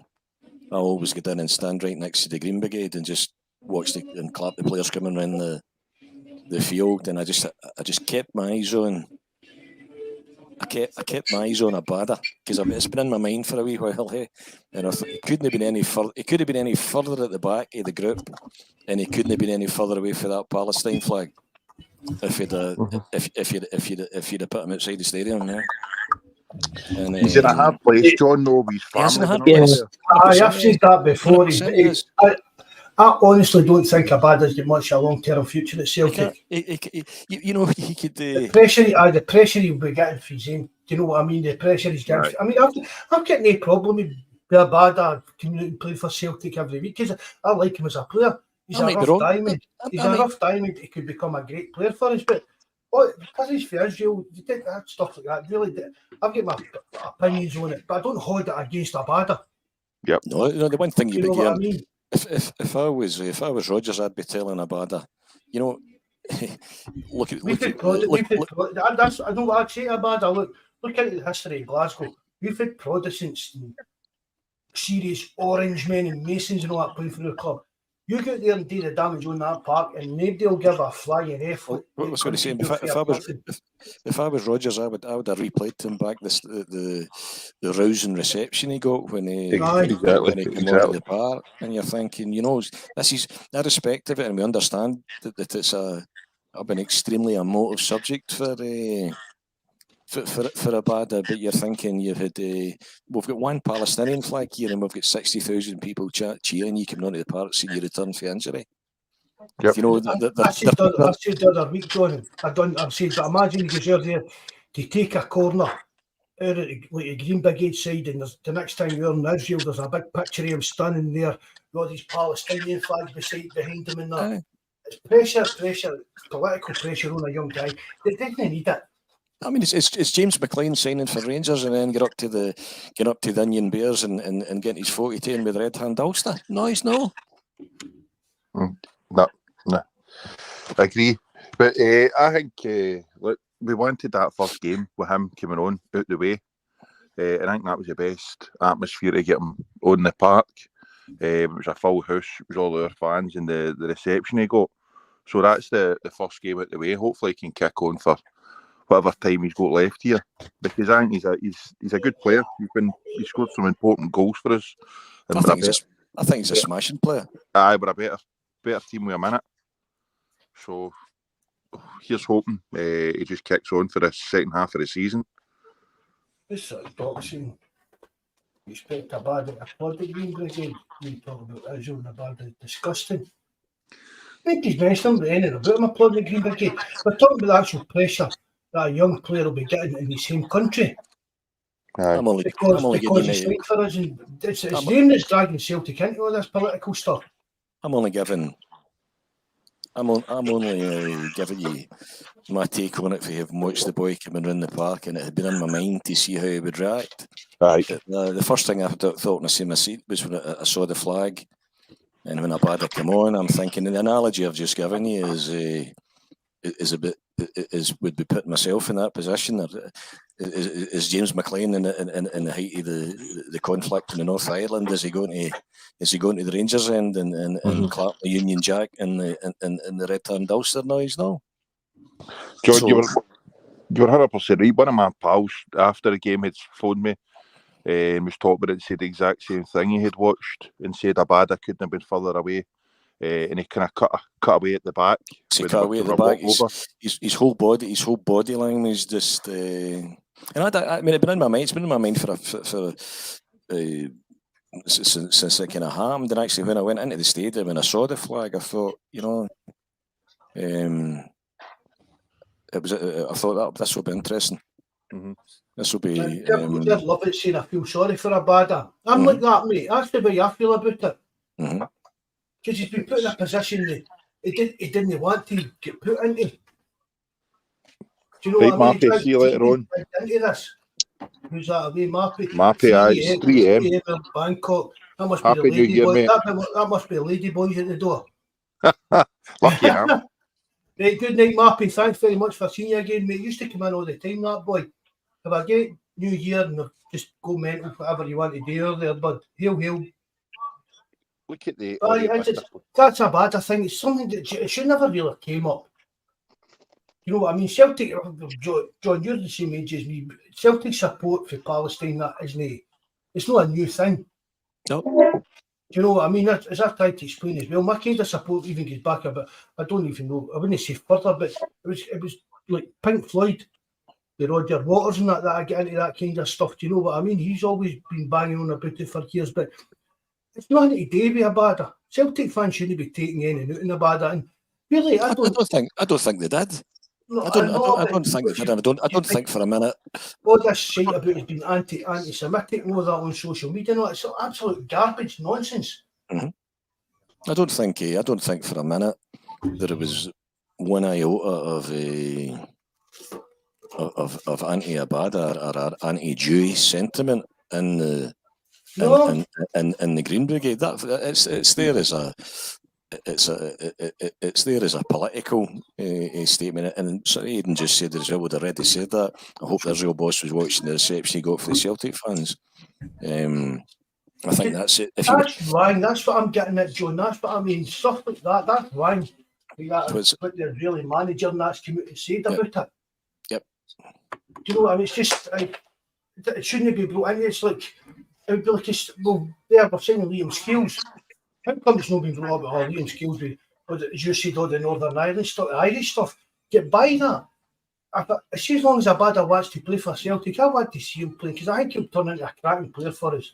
I think it's a smashing player. I think there will be a lot of pressure from that side, from the Israeli side, and maybe his family and that to actually get out of Celtic and maybe he'll do his career so good.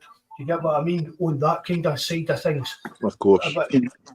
Is he going to end up getting bombed out the national team for playing for? I mean, that's how crazy they can go. Yep. When you look at it, Mark, as well, when you had supposedly the Israeli FA come out saying that they got Celtic fined over Alice. Supposed to say that they haven't gone into bad and go, listen, you need out of there. We're telling you, you're Israeli.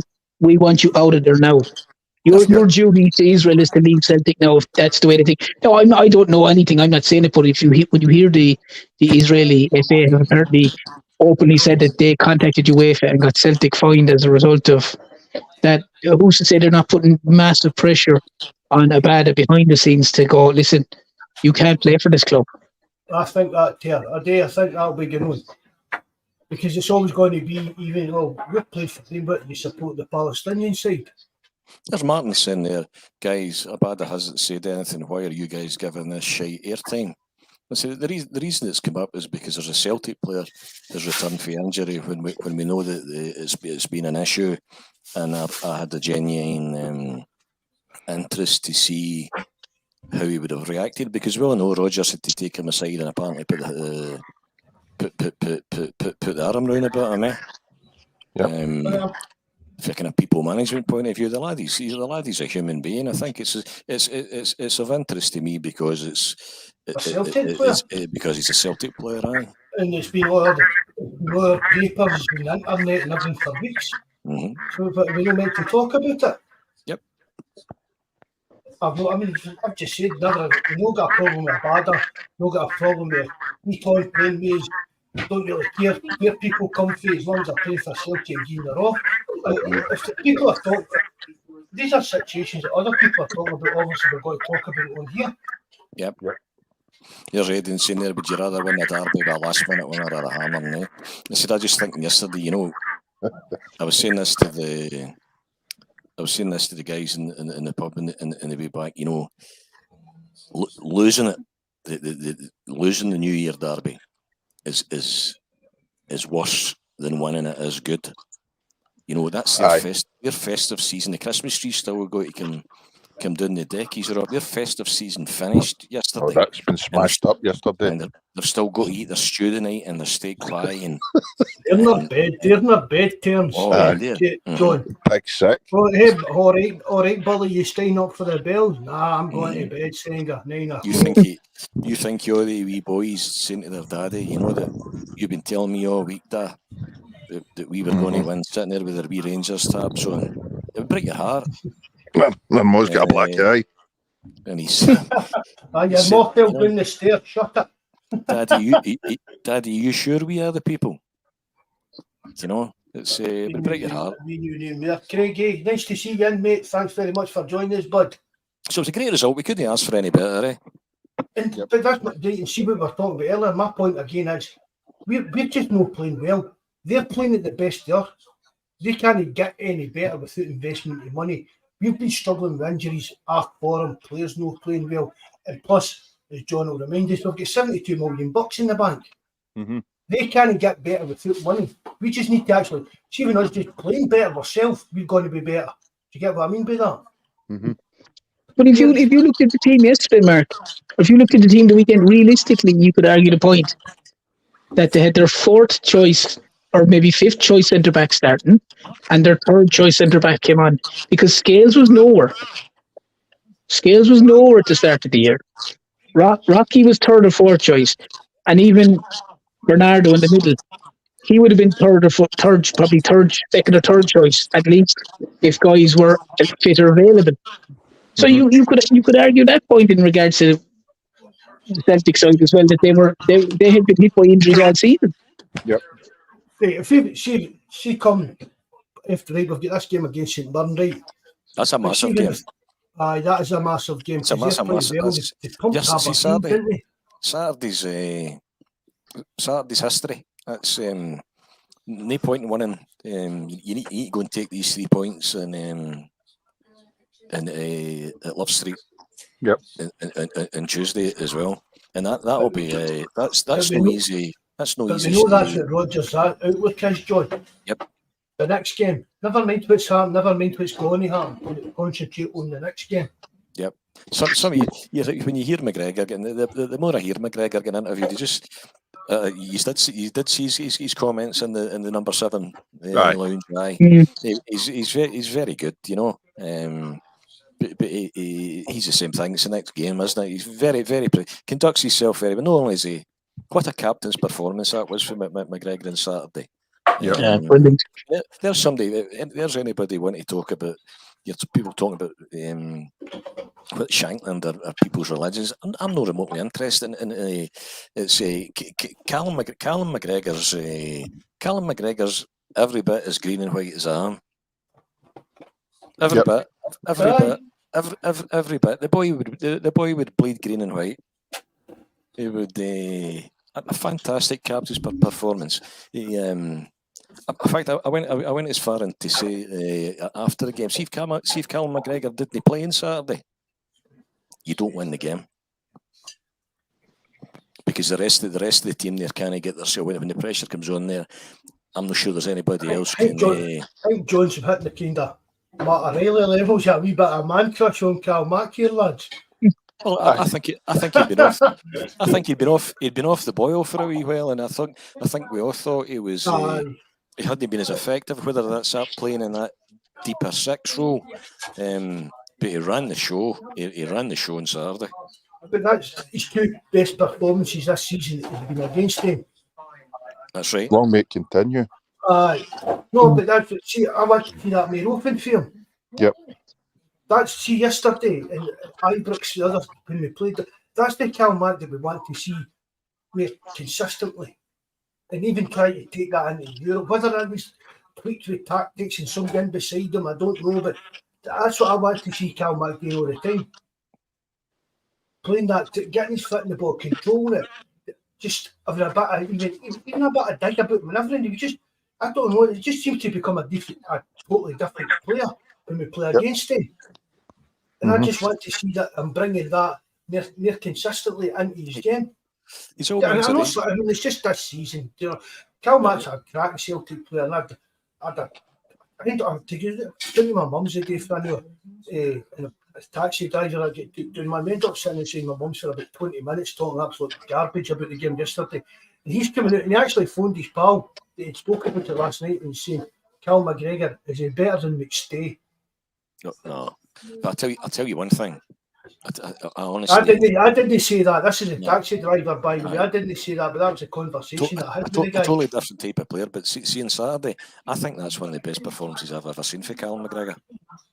It was, and actually, it made me think because McStay was my hero.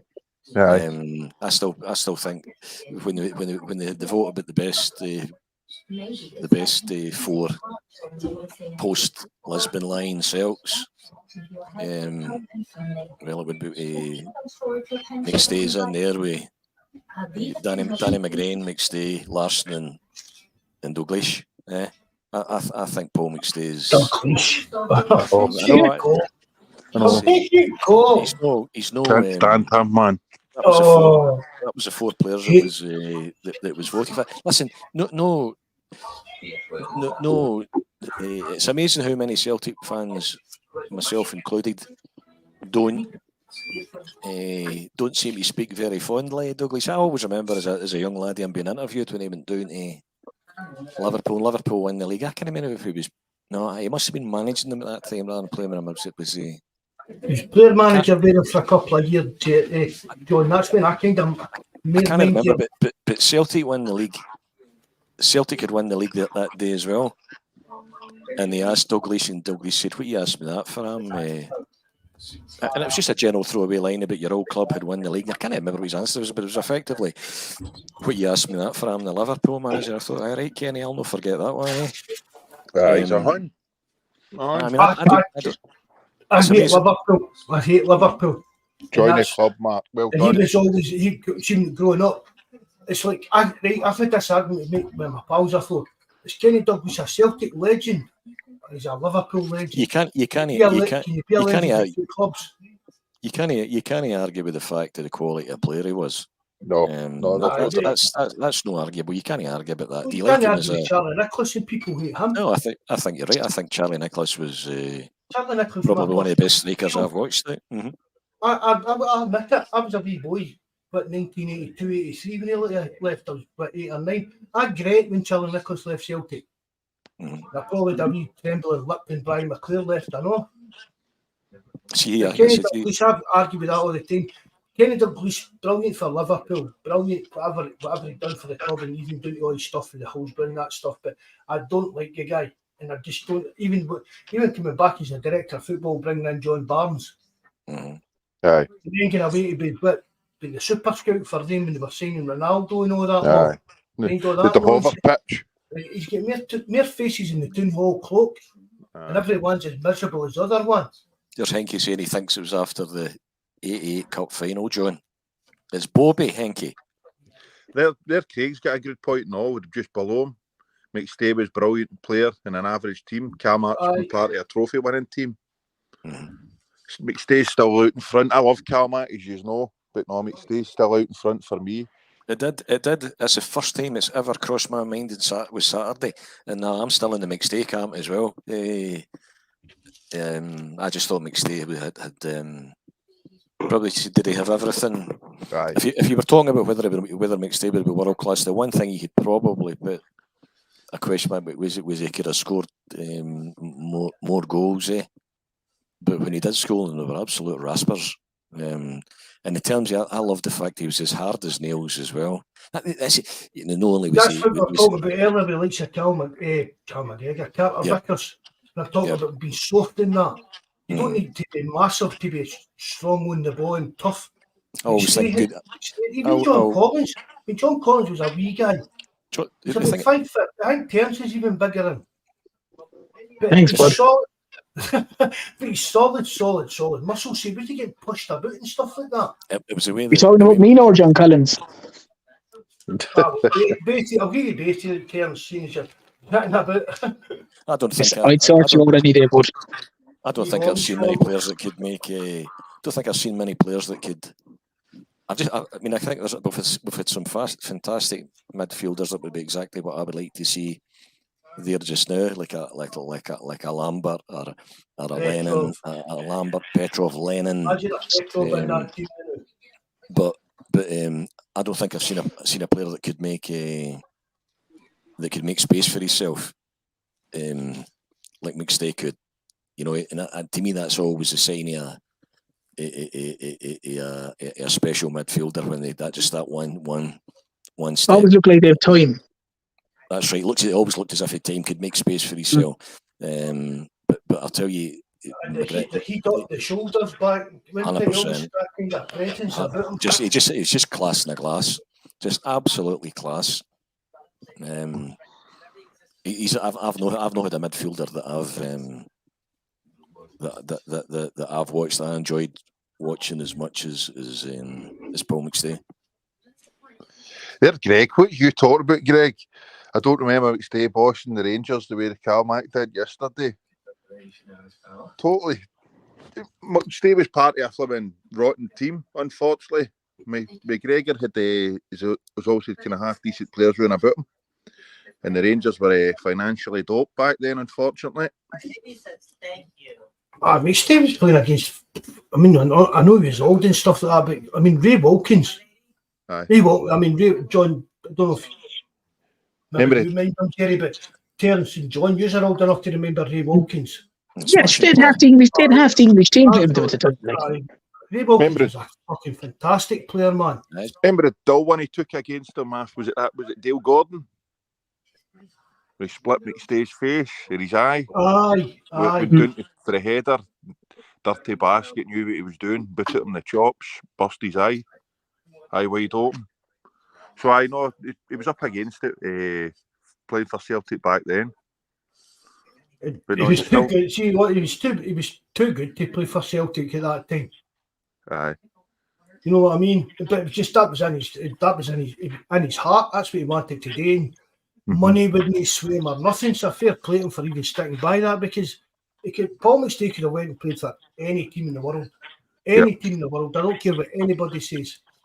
Some of the top teams in the world at the time, your AC Milans and all that. Paul McStay was good enough to go and play for any of the top teams in the world at that time.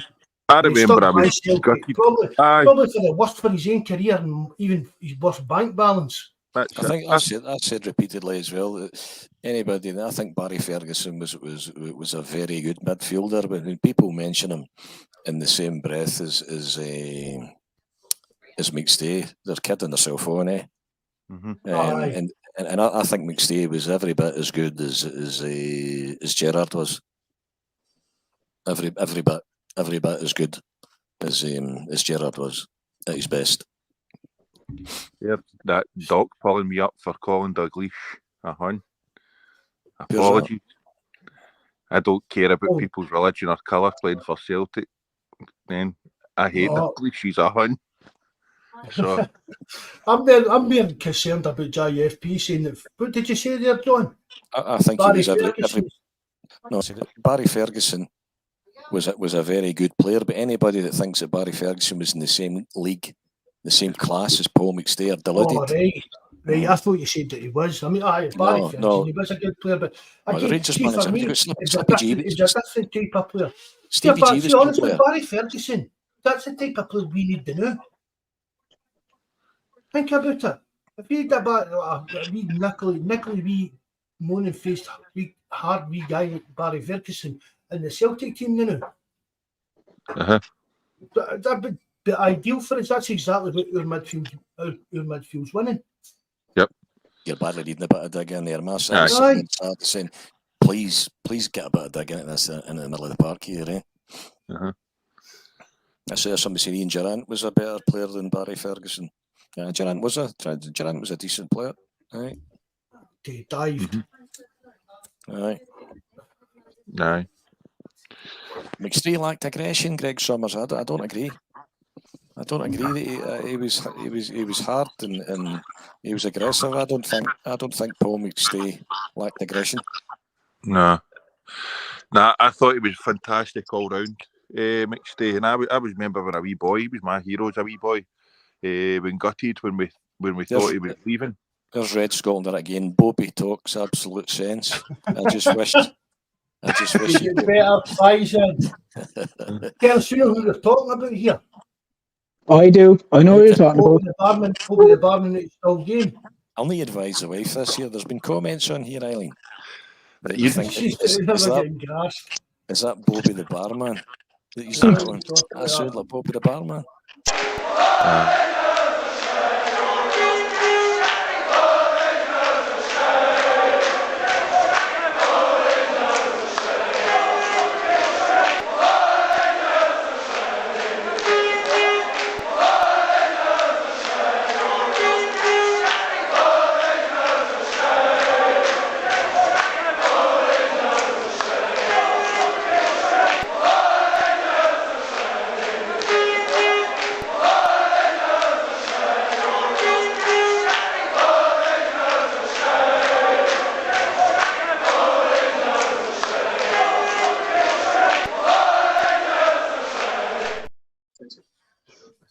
I don't think that's the real music that they're dancing, is it? I don't know. Good to go, Jerry. What happened there, mate? I just well, John was in a call. There was a video come on about the Rangers being shite, and I thought I'd hit something. No, I put that up. Oh, did you put it up? I thought it was something I'd done. I thought, shite, I better get this off. I put it I up. thought it was something I'd done, mate. Me and technology don't mix. I was wondering, I was like, how have I done this? No, that's all right. No, I just that's the. What's that, mate? Just a video get sent last night, and I don't know where it is. It must be Ethiopia, Loyal Orange Lodge or something like that. Aye, I wasn't sure if it was myself. I'd put something on. I was trying to click it back off. So what's for predictions for Tuesday night? I was at the game. Aiden's asking there, were you at the game? I was there. I was at the game. Aiden, I go to games, mate. No Celtic Rangers games. My nerves get the better of me. My ticket goes to some other halfwit that's on this live chat. He must be drinking. Jerry was hiding up the campsies. That's it. Terms is for Ireland, so he doesn't get too many games, and I get other stuff. I don't get too many games, mate. Now and again I get 2 games. I was a season ticket holder for well over 20 years. Do you know what I mean? I've got one in North Stand. You don't even go to? No, no for Celtic Rangers games. My nerves get the better of us. I just can't deal with it. Even when we were the last game, I was about to leave at half time and we were total control. I went to that. So no. You saw there was a half-price deal on Just Eat, you cunt. Yeah, and I learned there was a half-price deal on Just Eat, you go. I was away down to KFC. So Jerry, that's my laddie took me back because we were just walking off the Camptime station. He was being genuine. He was 100% genuine as well. And he says, "I don't want to get in here. I don't even want to go and watch this." He said, "No, I can't." And I thought, man. The nerves get the better of me. I've always gave my ticket away for Celtic Rangers games, but there's one of my mates goes to the Celtic Rangers games. I can't deal with her. If there's somebody that's no been to a game, Eileen grandfather was he was for Coatbridge. He was a massive Celtic supporter, and he went. So, I was younger. I didn't get this, but he followed Celtic home and away, and all over Europe as well. And the one game he wouldn't go to was the game against them. Not because his nerves couldn't take it, just because he didn't want to listen to them. We've not got that problem now, but no, I can't. Even though we're in there with our own fans, I can't deal with it. The phone, I turn my phone on to flight mode and go for adventures and all the rest. My missus knows when we're playing them because I get tetchy and jumpy and all the rest of it. And I just can't deal with it. And it's pathetic to get that way. You're something I can't control. However, it is. My season ticket was in section. It was in the south stand, the snobby seats, ES1 section tier. So they were right next to them. We were right next to them, and it was great. Snob. What? Snob? Aye, sitting in there. No, that was through the pool. That was through the pools I got there. Aye, just on that side, if you want to join the Celtic pools, my agency, there is a link in the description box below. But in the Celtic pools, but my season ticket was there, right, and I loved it when I was going there, fully think a daft young boy and that. There was me and a couple other guys about us that were the same boat, but the majority of what you're saying there, Jerry, there's a bit older and snobby and that. But I mean, see, this thing about whether they let them back in or no. I've not got a season tickets. I've not really got an opinion on it. I leave it up to guys that go to the games, and the majority of them seem to don't want them in it. And I'll just think, well, that's up to them. I don't go, so it doesn't bother me. I'm sitting watching the telly these days. You know what I mean? But if you join, would you want them back in? I've got back to mixed feelings about it, but see, on a personal level, I wouldn't care. I never seen them again. I don't have relations with any of them. I don't have one as a pal. I'm the same. I don't have any interface for them. I had by the time I left the village I came for, I'd had enough of them, and I've never wanted to see them since. But back to my criticism of the SFA in terms of the home market in Scottish football, that you cannot argue that they have detracted. It has detracted from the game as a spectacle that you're trying to sell. So for a business point of view, for people watching it the world over, for a business point of view, in selling it, it's, that game, whether you like it or no, is a jewel in the crown as far as Scottish football is concerned. But yeah, it's that's my take on it. So if you were asking me what way I would go for a business point of view for the good of Scottish football, I think allocating that a percentage of fans should be mandatory. Well, Hibs and Hearts at 4,000, like. Yep. So why, like, if that can be arranged there, why can't they arrange with Celtic and Rangers? Arrange it. I can understand fans not wanting them in the ground. Don't get me wrong, but I'd be the same as you to an extent, John. From a selling point of view, you completely devalue what you're trying to say is one of the biggest derbies in the world. People said the biggest derby in the world, but then you've got no away fans in either ground. I think it takes from the game slightly myself.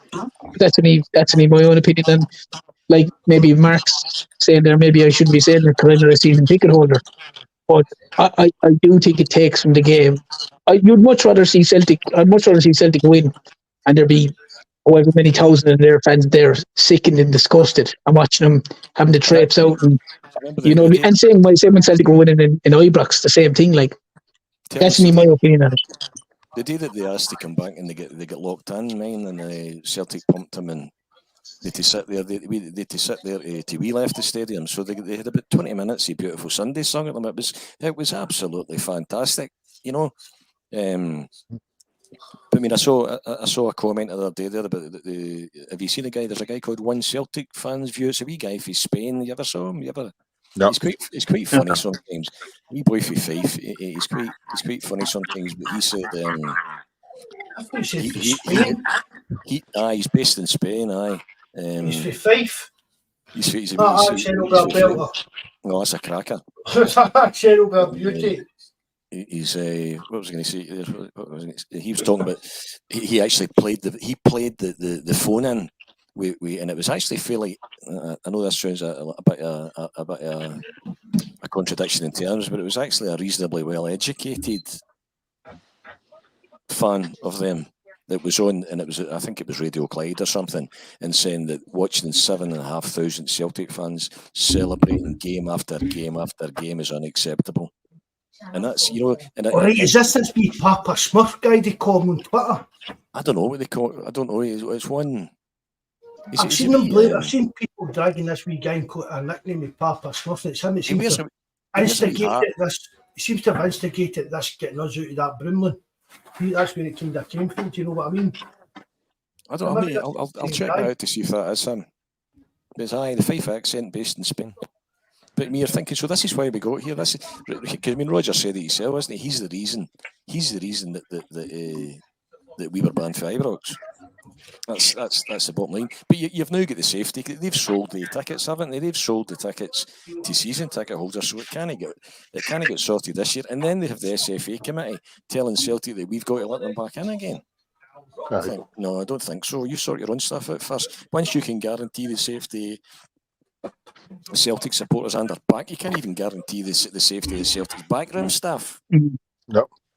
To be honest, it would be either the full amount or none at all. Celtic's for me, it's no often I agree with the Celtic board, Terence, but the bang on with this one, it's a full lot or nothing. Yep. I'm the same. Yeah, I'd have all or nothing. The 700 fans it's proven that it can't be safe. It's not safety.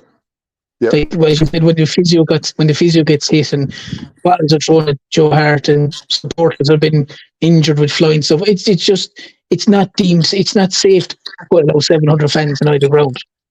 Either have the full allocation or you basically have your home fans at your home game and that's it. Mm-hmm. Even Murder, when you've got them above you, you can't have that in football games. Now, fans below, opposing fans below, and the other ones above, I just don't think it ever works out. If anybody's ever been to any of the Italian games we've played away, it's no. Look, I made the Italian games, Jerry. I can make you go to iBooks and that. Nah, it's no safe at all, No. mate.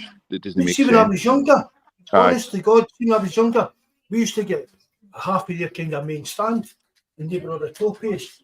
No, recipe for disaster. Oh, and we used to, I mean, I was only a young boy at the time, and you used to Yeah, get pelted with all sorts of your feet. But John, you must mind you that. What's that? When we actually used to get half of their main stand during the That's right. kind of old firm quote unquote, didn't we? When we had them with the trophies. There's a Happy New Year for Houston, Texas.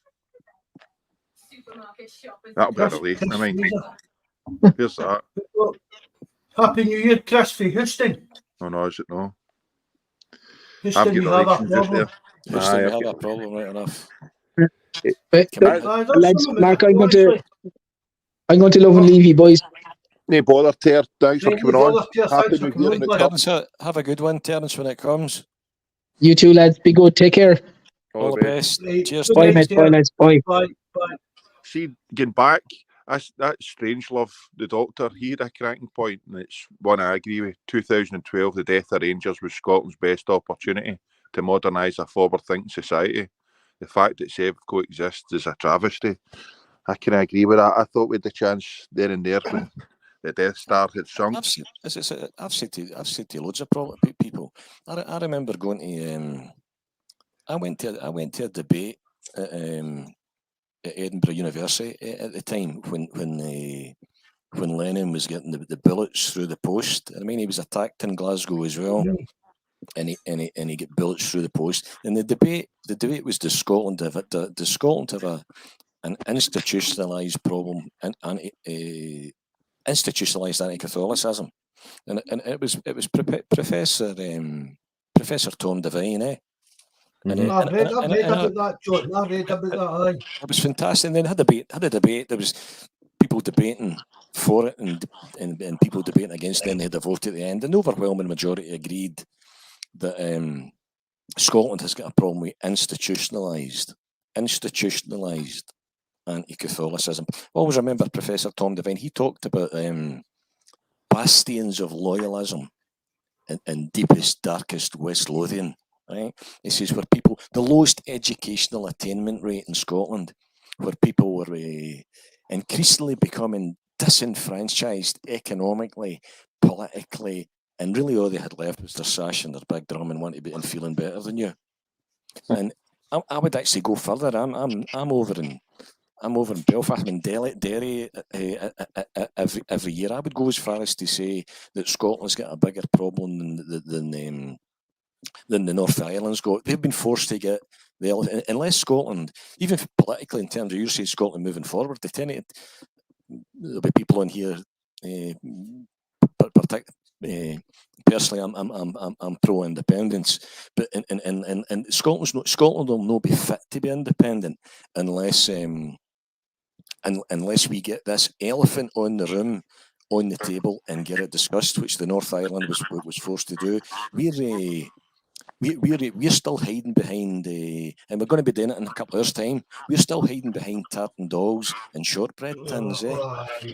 I've got a wee pal in Coatbridge, and somebody all got a bit heated one night, and one of the boys had said to him, "Come on, John." He says, "We're all Jock Tamson's bairns." And John says, "No, no me, buddy." He says, "I've been a Fenian bastard if I was 4," which somebody had told him, and I was the same thing. I've got the proud claim that I found out I was a Fenian bastard when I was about 4, around about the same time. I certainly was at school. I certainly was when the butcher told me to go back in the boat where I came from. Is that how you buy fash all the time now? But no, that's a fash. And I went down the road and says and asked my mother. I can see it yet. Remember the old twin tub wash machines before you had. Aye. Before you got Spider-Man with you played Spider-Man with the plastic bit in it, didn't you? She had the big tongs, and she was taking them out once. And I says, "Did we come here in a?" I says, "Mammy, did we come here in a boat?" She says, "John, who you been talking to?" And that was because I'd never heard it in the house. That was my introduction. So unless Scotland deals with, you're right. The article you read out there, Jerry's absolutely bang on. It had been a brilliant because they're just a festering sore on the side of humanity. But that was even like out with the actual political side of that kind of thing, John. But see that was the perfect time for the actual Scottish football to reform. Make that bring strict liability into it. Bring in our own version of financial fair play and stuff like that. But it was just this kind of this 5-way agreement and the cover up stuff and we missed that trick in the snowball of this is still going on. You know what I mean? With the Rangers just coming out, I mean, statement of coke all the time, nothing's ever their fault, blah, blah, blah, blah, blah. And they should have just kind of learned where their kind of place was and built. I mean, think back to when, even think back to when we were like in Division 2 and Division 3 and stuff like that. They still carried on as if they were like this big Premier League team. Imagine the money that they would have had in the bank if they just played within their means during in their lower leagues before they get back into the Premier League. Because they wouldn't even they messed up that championship playoff and that, but they shouldn't have needed to spend millions to get through their leagues.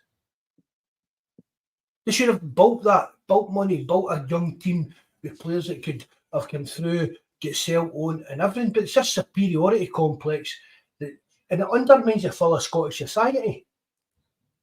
And it just the powers that be turn a blind eye to it. It's like, why is it all right? Why is it wrong for people to go right? And I'm going to say this, right? See, if you want to go out there and parade in the street and support Palestine, that's kind of up to you, right? See, if you want to go out and support Israel, that's kind of up to you.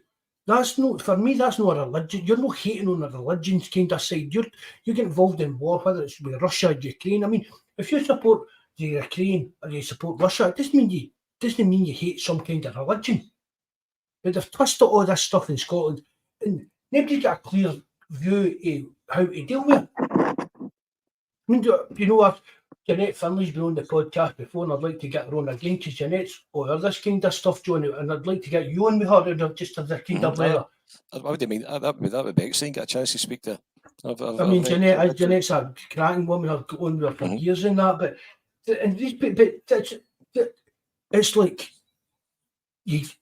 all you're looking for is to be equal, but they can't see that being equal means they need to lose something. Do you get what I mean? I mean, but why is there all these big outrages about marches to support Palestine? But in 6 months' time we'll have marching season again, nobody bats an eyelid, and it's our culture and all this part of. This is what needs addressed. Just if everybody wants to just live in Scotland, it needs to be an equal society, and you're not going to get that when you've got all this kind of nonsense kind of in the background.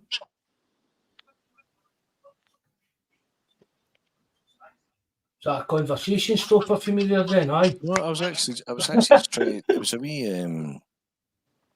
Hi, that was somebody tried. I think somebody was trying to quote this in a connection with the Rangers yesterday. But the actual quote is, "When you're accustomed to privilege, equality feels like oppression." Aye. That's the actual quote. It's when you're accustomed to privilege, equality feels like oppression. That was the same in Derry, and it's the same in Scotland. It's a really sad wee country for all that it could be. Yeah. Mm-hmm. When I stay with friends and I stay with friends in Donegal, and I think, you know, these hills are beautiful, but they're not my hills. I'm not Irish. Aye. And when I go up to Fintry to my caravan, and I go up through the Campsies up Campsie Glen, I think, I'm no one to tear either. I'm homeless. Aye. And that's always been. It's all a lot of guys will probably people my age and older will identify with that. You were almost excluded from Scottish history by virtue of being. Scotland was just so Protestant in culture that you were almost excluded for for Scottish history, and yet nothing further should be true. There's nobody has more right to Scottish history than you are as a Catholic.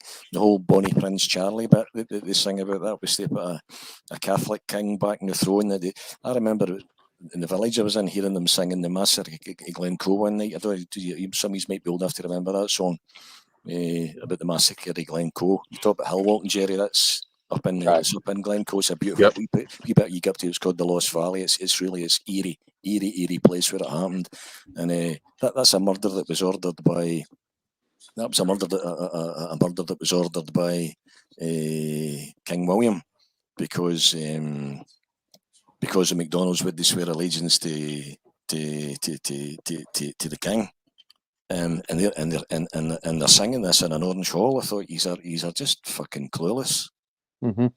Excuse my French. So it's a complicated wee country. You imagine being in the outside looking in at this. Yep. It's hard enough for us to get. How do you explain this to anybody? That's true, mate. So, I told you when I was in. Just see honest, right? And I've said this, and I've said this to Celtic fans as well. And especially seeing, you know yourself, I was all the independence vote, bumming it up on the forum and stuff like that. I was right into it, right? But there was nothing to do with Celtic. There was nothing to do with Catholic and Protestant.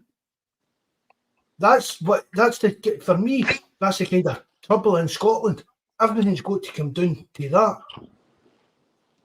Do you get what I mean? There's got to be, right, I know there's Celtic supporters that were against independence.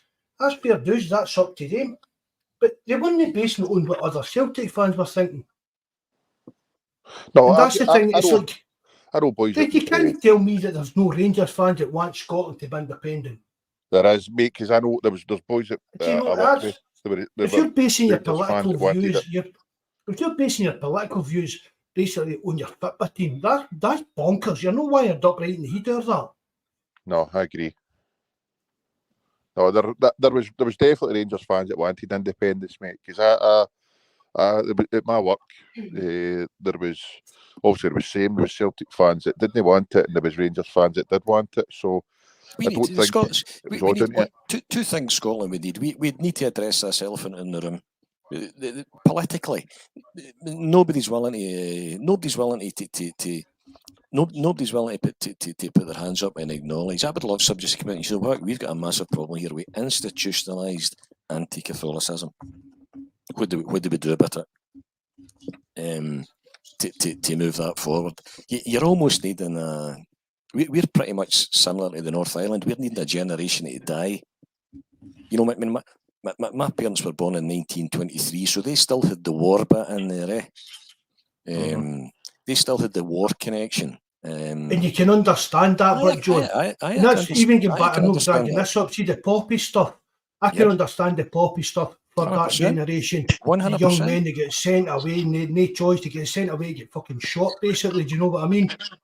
I can understand that, but the modern side, I know what you're getting at. Oh, the poppy's been hijacked. Well, we know that. Yeah, we're now playing my poppy's bigger than your poppy. You're back to what they're all about, and why they should have been just allowed to die for everybody's benefit. The whole armed forces day. I mean, it hides behind that. There's one of the films I remember seeing the guy use that term. I thought was good. A thin veneer of respectability. That's what they hide behind. A thin veneer. A respectability. We know anybody's brought up in the west of Scotland here and is our age. You know what it means, and I know what it means. Uh-huh. See, listen, it means we are the people, and don't you fucking forget it. That's what it means. See, all this stuff has been hijacked for take sides. You need to take sides. Into everything. I mean, I'm an old man. You admit that. I'm old. That's social media, and I don't get it. Anytime I go on Facebook, I end up falling out with people. I used to have an office in Airdrie, and even sometimes it was just it was only 3 years in it. Sometimes I'd been it myself, and I remember in Remembrance Day, and when the minute silence, I put my pen down. I'm in the office myself, and I put my pen down, to say a prayer and remember the people that gave their life in the First and the Second World Wars, but I'm not wearing a poppy, eh? No, And that's out of respect to the people in a legal war in Iraq. Every year. Out of respect to the people of Derry and 14 innocent civilians that were shot dead in the street with the British Army. Well, For the very same reasons as James McLean, although we're one. Did you get a pod out of this again one night? It's not question time, mate. This is dynamite. But that's, I mean, I've see, I go on about it, and see if I've been running the forum that long, I've seen it going for being banter between Celtic and Rangers fans. Even maybe we used to let Rangers fans on the forum, right? But then I couldn't hack it, right? Because no matter what you get to, you end up talking about when we've got to mention it. And I can't, that's no place on the internet to talk about stuff like that happened to kids. No matter what happened, no matter what team, what club, what religion. I don't get involved with all that stuff. But see, even over the last 13 years, I've seen the hijacking what the poppy meant. Do you know what I mean? You've seen how it became a kind of... There's two good comments there. A stick to beat you with. Martin said there, I'm ex-military and I won't wear a poppy now because of its political issues with it. Now he's bang on. And there, Henke, right, so McStay or Calmac, he's obviously trying to change the fucking subject again. McStay. Okay, we'll just go with both of them with a threesome. Going up Matter Island, and I'll be right in there after that as well. No, it's a no-brainer for me. McStay's nobody's going to know McStay after pedestal for me. And he's going to. I mean, McGregor's going to be probably. How close is it to even being the most kind of decorated captain with trophies and stuff like that? No, he must be million miles behind Brown. Aye, you will be with that. But what about actual then, just trophies won? Like medals won just as a player? He must be pushing. I mean, James Forrest is up there. Aye. Forrest well out there, isn't he? He's up there. I saw the stat. He's in the... I posted the list of players that had scored in 15 consecutive seasons. Man, amazing. Do you remember seeing that? He's in some company. Yep. McGregor, and he's in the illustrious company indeed. Aye, the legends he's got run about him is just frightening. Yep. It's frightening. Anton Rogan or Chris Morris. Chris Morris was all right. Wasn't bad, He was there long, really. No. Chris Morris that brought his Fields Athen, right? You know that? Mad Rogan as well, eh? It was Chris Morris, that's what he sung. Chris Morris used to sing the Fields Athen, right? He's English, wasn't he? Aye, but he played the island, and he was the first bit. See, if you look back, there might be stuff on the internet, but that was the kind of story at the time. Chris Morris was one of the first people to sing Fields Athen, right, and get in the kind of Celtic strategy kind of thing. That's why you're struggling to play 4-3-3 and I love Taylor, as you know, and I'm forever defending him, but his strength's coming inside. You've not got a Morris or a Tosh McKinley. You've not got a fullback that can overlap. Sing the Fields Athen, right? Sing the Fields Athen, right? We've not got a fullback. Craig A saying his dad said Slater was class. A wee bit of sarcasm, maybe. I bet it should have been for us. Aye, it shoulda, coulda, woulda. Aye. It was horrendous. Yeah, but Carlton Cole or Colin Kazim Richards. There, John. You want to have a pop at Daddy Lil? Go for it, there, Colin Kazim Richards. That's too hard. Who was it we're meant to be signing? Carlton Cole was something else, eh? I know. I remember you talking about that, Mark. He pulled the plug and went for him. Was it Fletcher? It wasn't Fletcher for Hibs, was it? Was it? No. Colin Kazim Richards needed it out of Turkey because he hit a journalist or something like that. And the next time, who's it? The Israeli agent guy. Aye. Him. The one next time. brought his beat on and everybody else. Aye, all right. Pedro beat this boy out here, and that was that. There's Edward Diver there. Danny McGrain was our best ever. Danny McGrain's the best fullback I've I think there's two players that I heard described as being on their day in their time as being the best in their position in the world. Was Danny McGregor and Bobby Leonard. no, Jeremy Johnson with an OB. No, after Celtic won the European Cup, Herrera said, "Let's talk about the best player in his position, best midfielder in his position today was Bobby Murdoch." Bobby Murdoch, aye. We guy in Cobitch, see when I talk about mixed days, you don't know what you're talking about. He says, mate, apparently Murdoch was he was a Bobby. I think he's asking there. That's right, Bobby Murdoch. Mm-hmm. That's Barman it. Bobby the Barman. McGregor, my old boy loved McGregor as well. What a player McGregor was. He's You see, I mean, you think a McGregor was class right guy back for as well. 20 years. He was a right back. Aye. One of the That's young boys. incredible. One of the young boys that he kind of runs our bus now. He did. I can't remember. He went over. He made friends here in Poland at one of the games anyway. So he brought him over here for a game and took him up the training ground. So we're standing at the gates at the Celtic training ground. We're waiting for the players to come down for Lennoxtown to get the autographs. So McGregor comes down and kind of gets past them, and they give him the wave, and he stops. So I think he said to them, they were young at the time, 20, and it was a couple of years ago. Do you know who I am? Do you want my autograph? And he was like, of course, you're Danny McGregor. And he told him the boy was here from Poland, so he get the autographs, and he drives away. A couple of minutes later on, there's Danny McGregor driving back. Says to the boys, look, do you want a wee tour? They're like, what? He's like,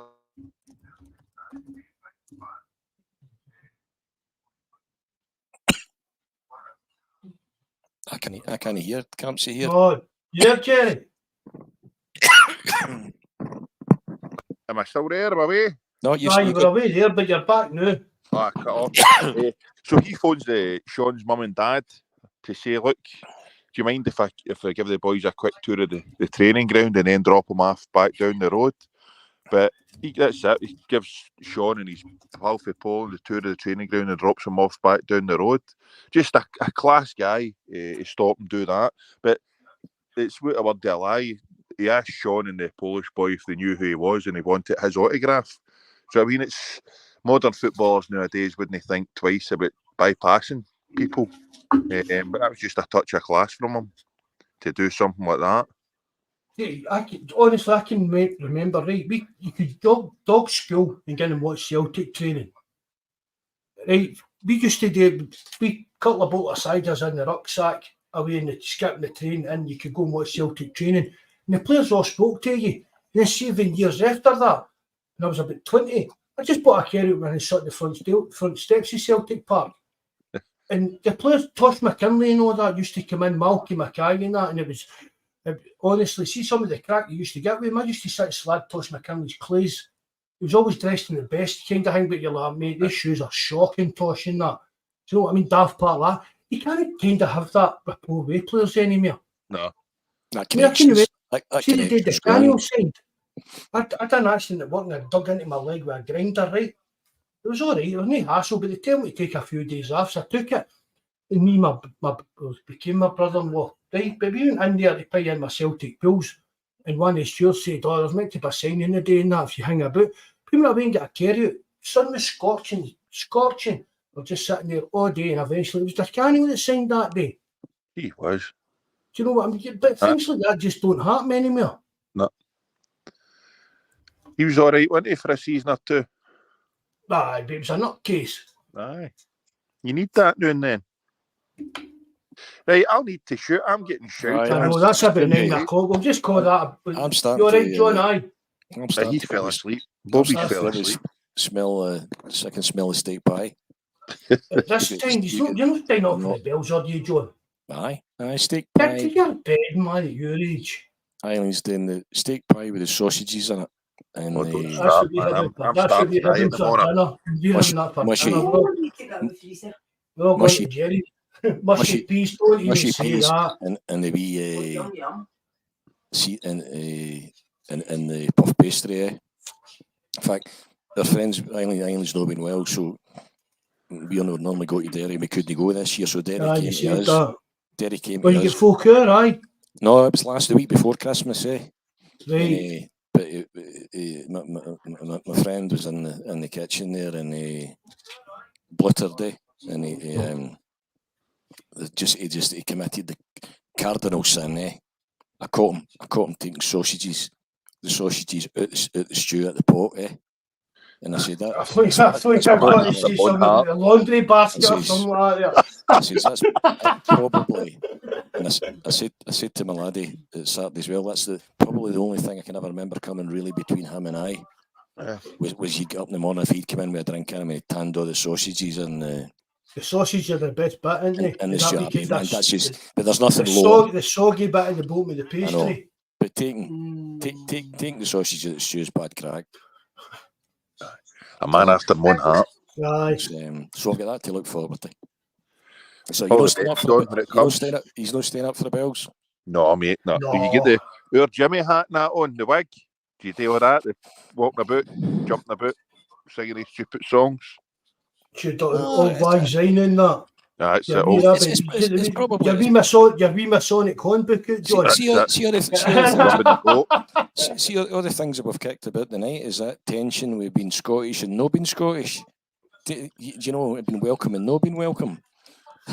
It's all that's kicking through your mind as well, and when the bells go, and you think about. So obviously you think about the time here. You think about the people that you don't have round about you now as well. That's how I don't like it, John. I'm not daft on it. I'm not daft on it either. But it's I'll be happy when the morrow comes. And back to Tuesday, we need to get 3 points. We need to get 3 points and. We need to get 3 points on Tuesday at Love Street. Definitely. 100% agreed. Sausage and steak pie should be a cardinal sin. John Coyle says, disagree. I'm no fussy, John. A man of my size can eat anything. Aye. I'm glad. Well, imagine the size of his steak pie, right, John? There's Aidan. I'm in on a diet. A big desperate Dan fucking massive steak pie. Aye. There's Aidan said when he's back on trips, and Liddy McGranny's been first time listens, superb, all the best. Thanks very much. Thanks for joining, everybody. Really appreciate that, everybody. Even you, Jerry, John, Terence, Ella. Thanks very much for coming on. You know, we talked about all the things. Talked about the things I was told when I started working with Moma, and not to talk about fit by politics and religion. At least we never mentioned women, so. I know. No, sack that. That's I didn't bid have ended up phone it. We were talking, we could have been single. What? That was the two things I always remember him saying, is he would say, when you go here, John, don't talk about football, politics or religion. He always said if he had a pub, two things he wouldn't have in it, because he's not having fights, was a woman and a pool table. That's the two things. I don't know why that. I don't woman know and Rangers supporters. No, a woman in a pool table. I thought there was a pool table that got me, you know. Chris Fraser, none of us are going first fit in a cave. You're welcome to come up to Lennoxtown anytime, my man. Does anybody do that shit anymore? Here, my ma used to make me do every year. She's not here, God rest her, but my dad still gets one of my boys to go around. But it makes no odds nor ends. They used to fall through the door. I mean, they did. See, when I was younger, it was a big thing. I'll go first fitting. I mean, I can remember when I was like 15, 16, and that stoating about Fair Hall with see, like Billy Conley, stoating about with a bag full of drink, looking for lights on with music on. Nobody does that anymore. My mother didn't drink, and I used to wonder why everybody came to our house. Was we back in the days you'd wake up and there was still folk there in the morning, Aye. And I used to wonder why everybody left our house absolutely paralytic. She would pour them a glass of whiskey. Aye, house. That's what we used to call them, house house. I'm full glamour. There must be about 8 doubles in it, 6 doubles in it, you know. And they wondered they were off on a bit. And it's still there in the morning. So some of the neighbours, and it was a big thing, and first fitting, and it was, and the telly was decent, but it's kind of. I was doing the Mullins earlier looking. We were looking through her telly magazine. That tells garbage night for a new year, isn't it? I've not even looked at it yet, but No, you're far. Absolute honking, man. It's been. I'm going to listen back to the pod to see how it sounds. Pat saying New Year isn't like it was when I was a wee boy, that's for sure. Definitely, I don't think it's for anybody. No. Nah, it's just I used to have somewhere I went in the bell. That taxi driver I had today, man, he was even going on about it. All week up to Christmas, it was like, oh, you working Christmas Day, you working Christmas Day. He says, if we done it, they said about 4 hires in 5 hours. He says, an absolute waste of time, waste of money and everything for him. He says, I want me to work at night and I'm not even doing it because nobody goes out anywhere. No. And anybody that's going out, they'll take the car up and park the car and then they'll stay there that night or get a taxi later on at the night and then go back and get a car in the morning. I mean, let's face it, see coming this time to hug my name that, see any taxi driver who's working the other day, just driving people about to pick up chin. I mean, it really is, isn't it? Well, it's thingy. There we go for a conversation killer. I'll taxi driver watch the game. Chat. We'll not stick you in on. It's just you earn your money. Well, thanks very much for having us on. That was good. Thank you, guys, and Happy New Year to everybody, especially everybody that's new. It's just come on. We covered a few topics tonight, eh? Maybe we should a good blather. Maybe we should just do a politics one night or something. I would be there even longer. Like question time, that's what I said earlier. This is better than question time. It's brilliant to see some of the different views even on here as well. It's that's what it's all about, eh? That's it, definitely. Right, guys, hail, and I'll catch you soon. Wednesday, whenever you're next back on. All the best, Jerry, when the bells go. And, you too, John. I'll see you sometime. And, definitely. You too, Mark. All the best. All the best, Mark. We'll take care, bud. Good night, thanks very much for coming on, Jerry, and John and Terence, right? Thanks. Cheers, Mark. Good night. God bless. Good night. God bless, John.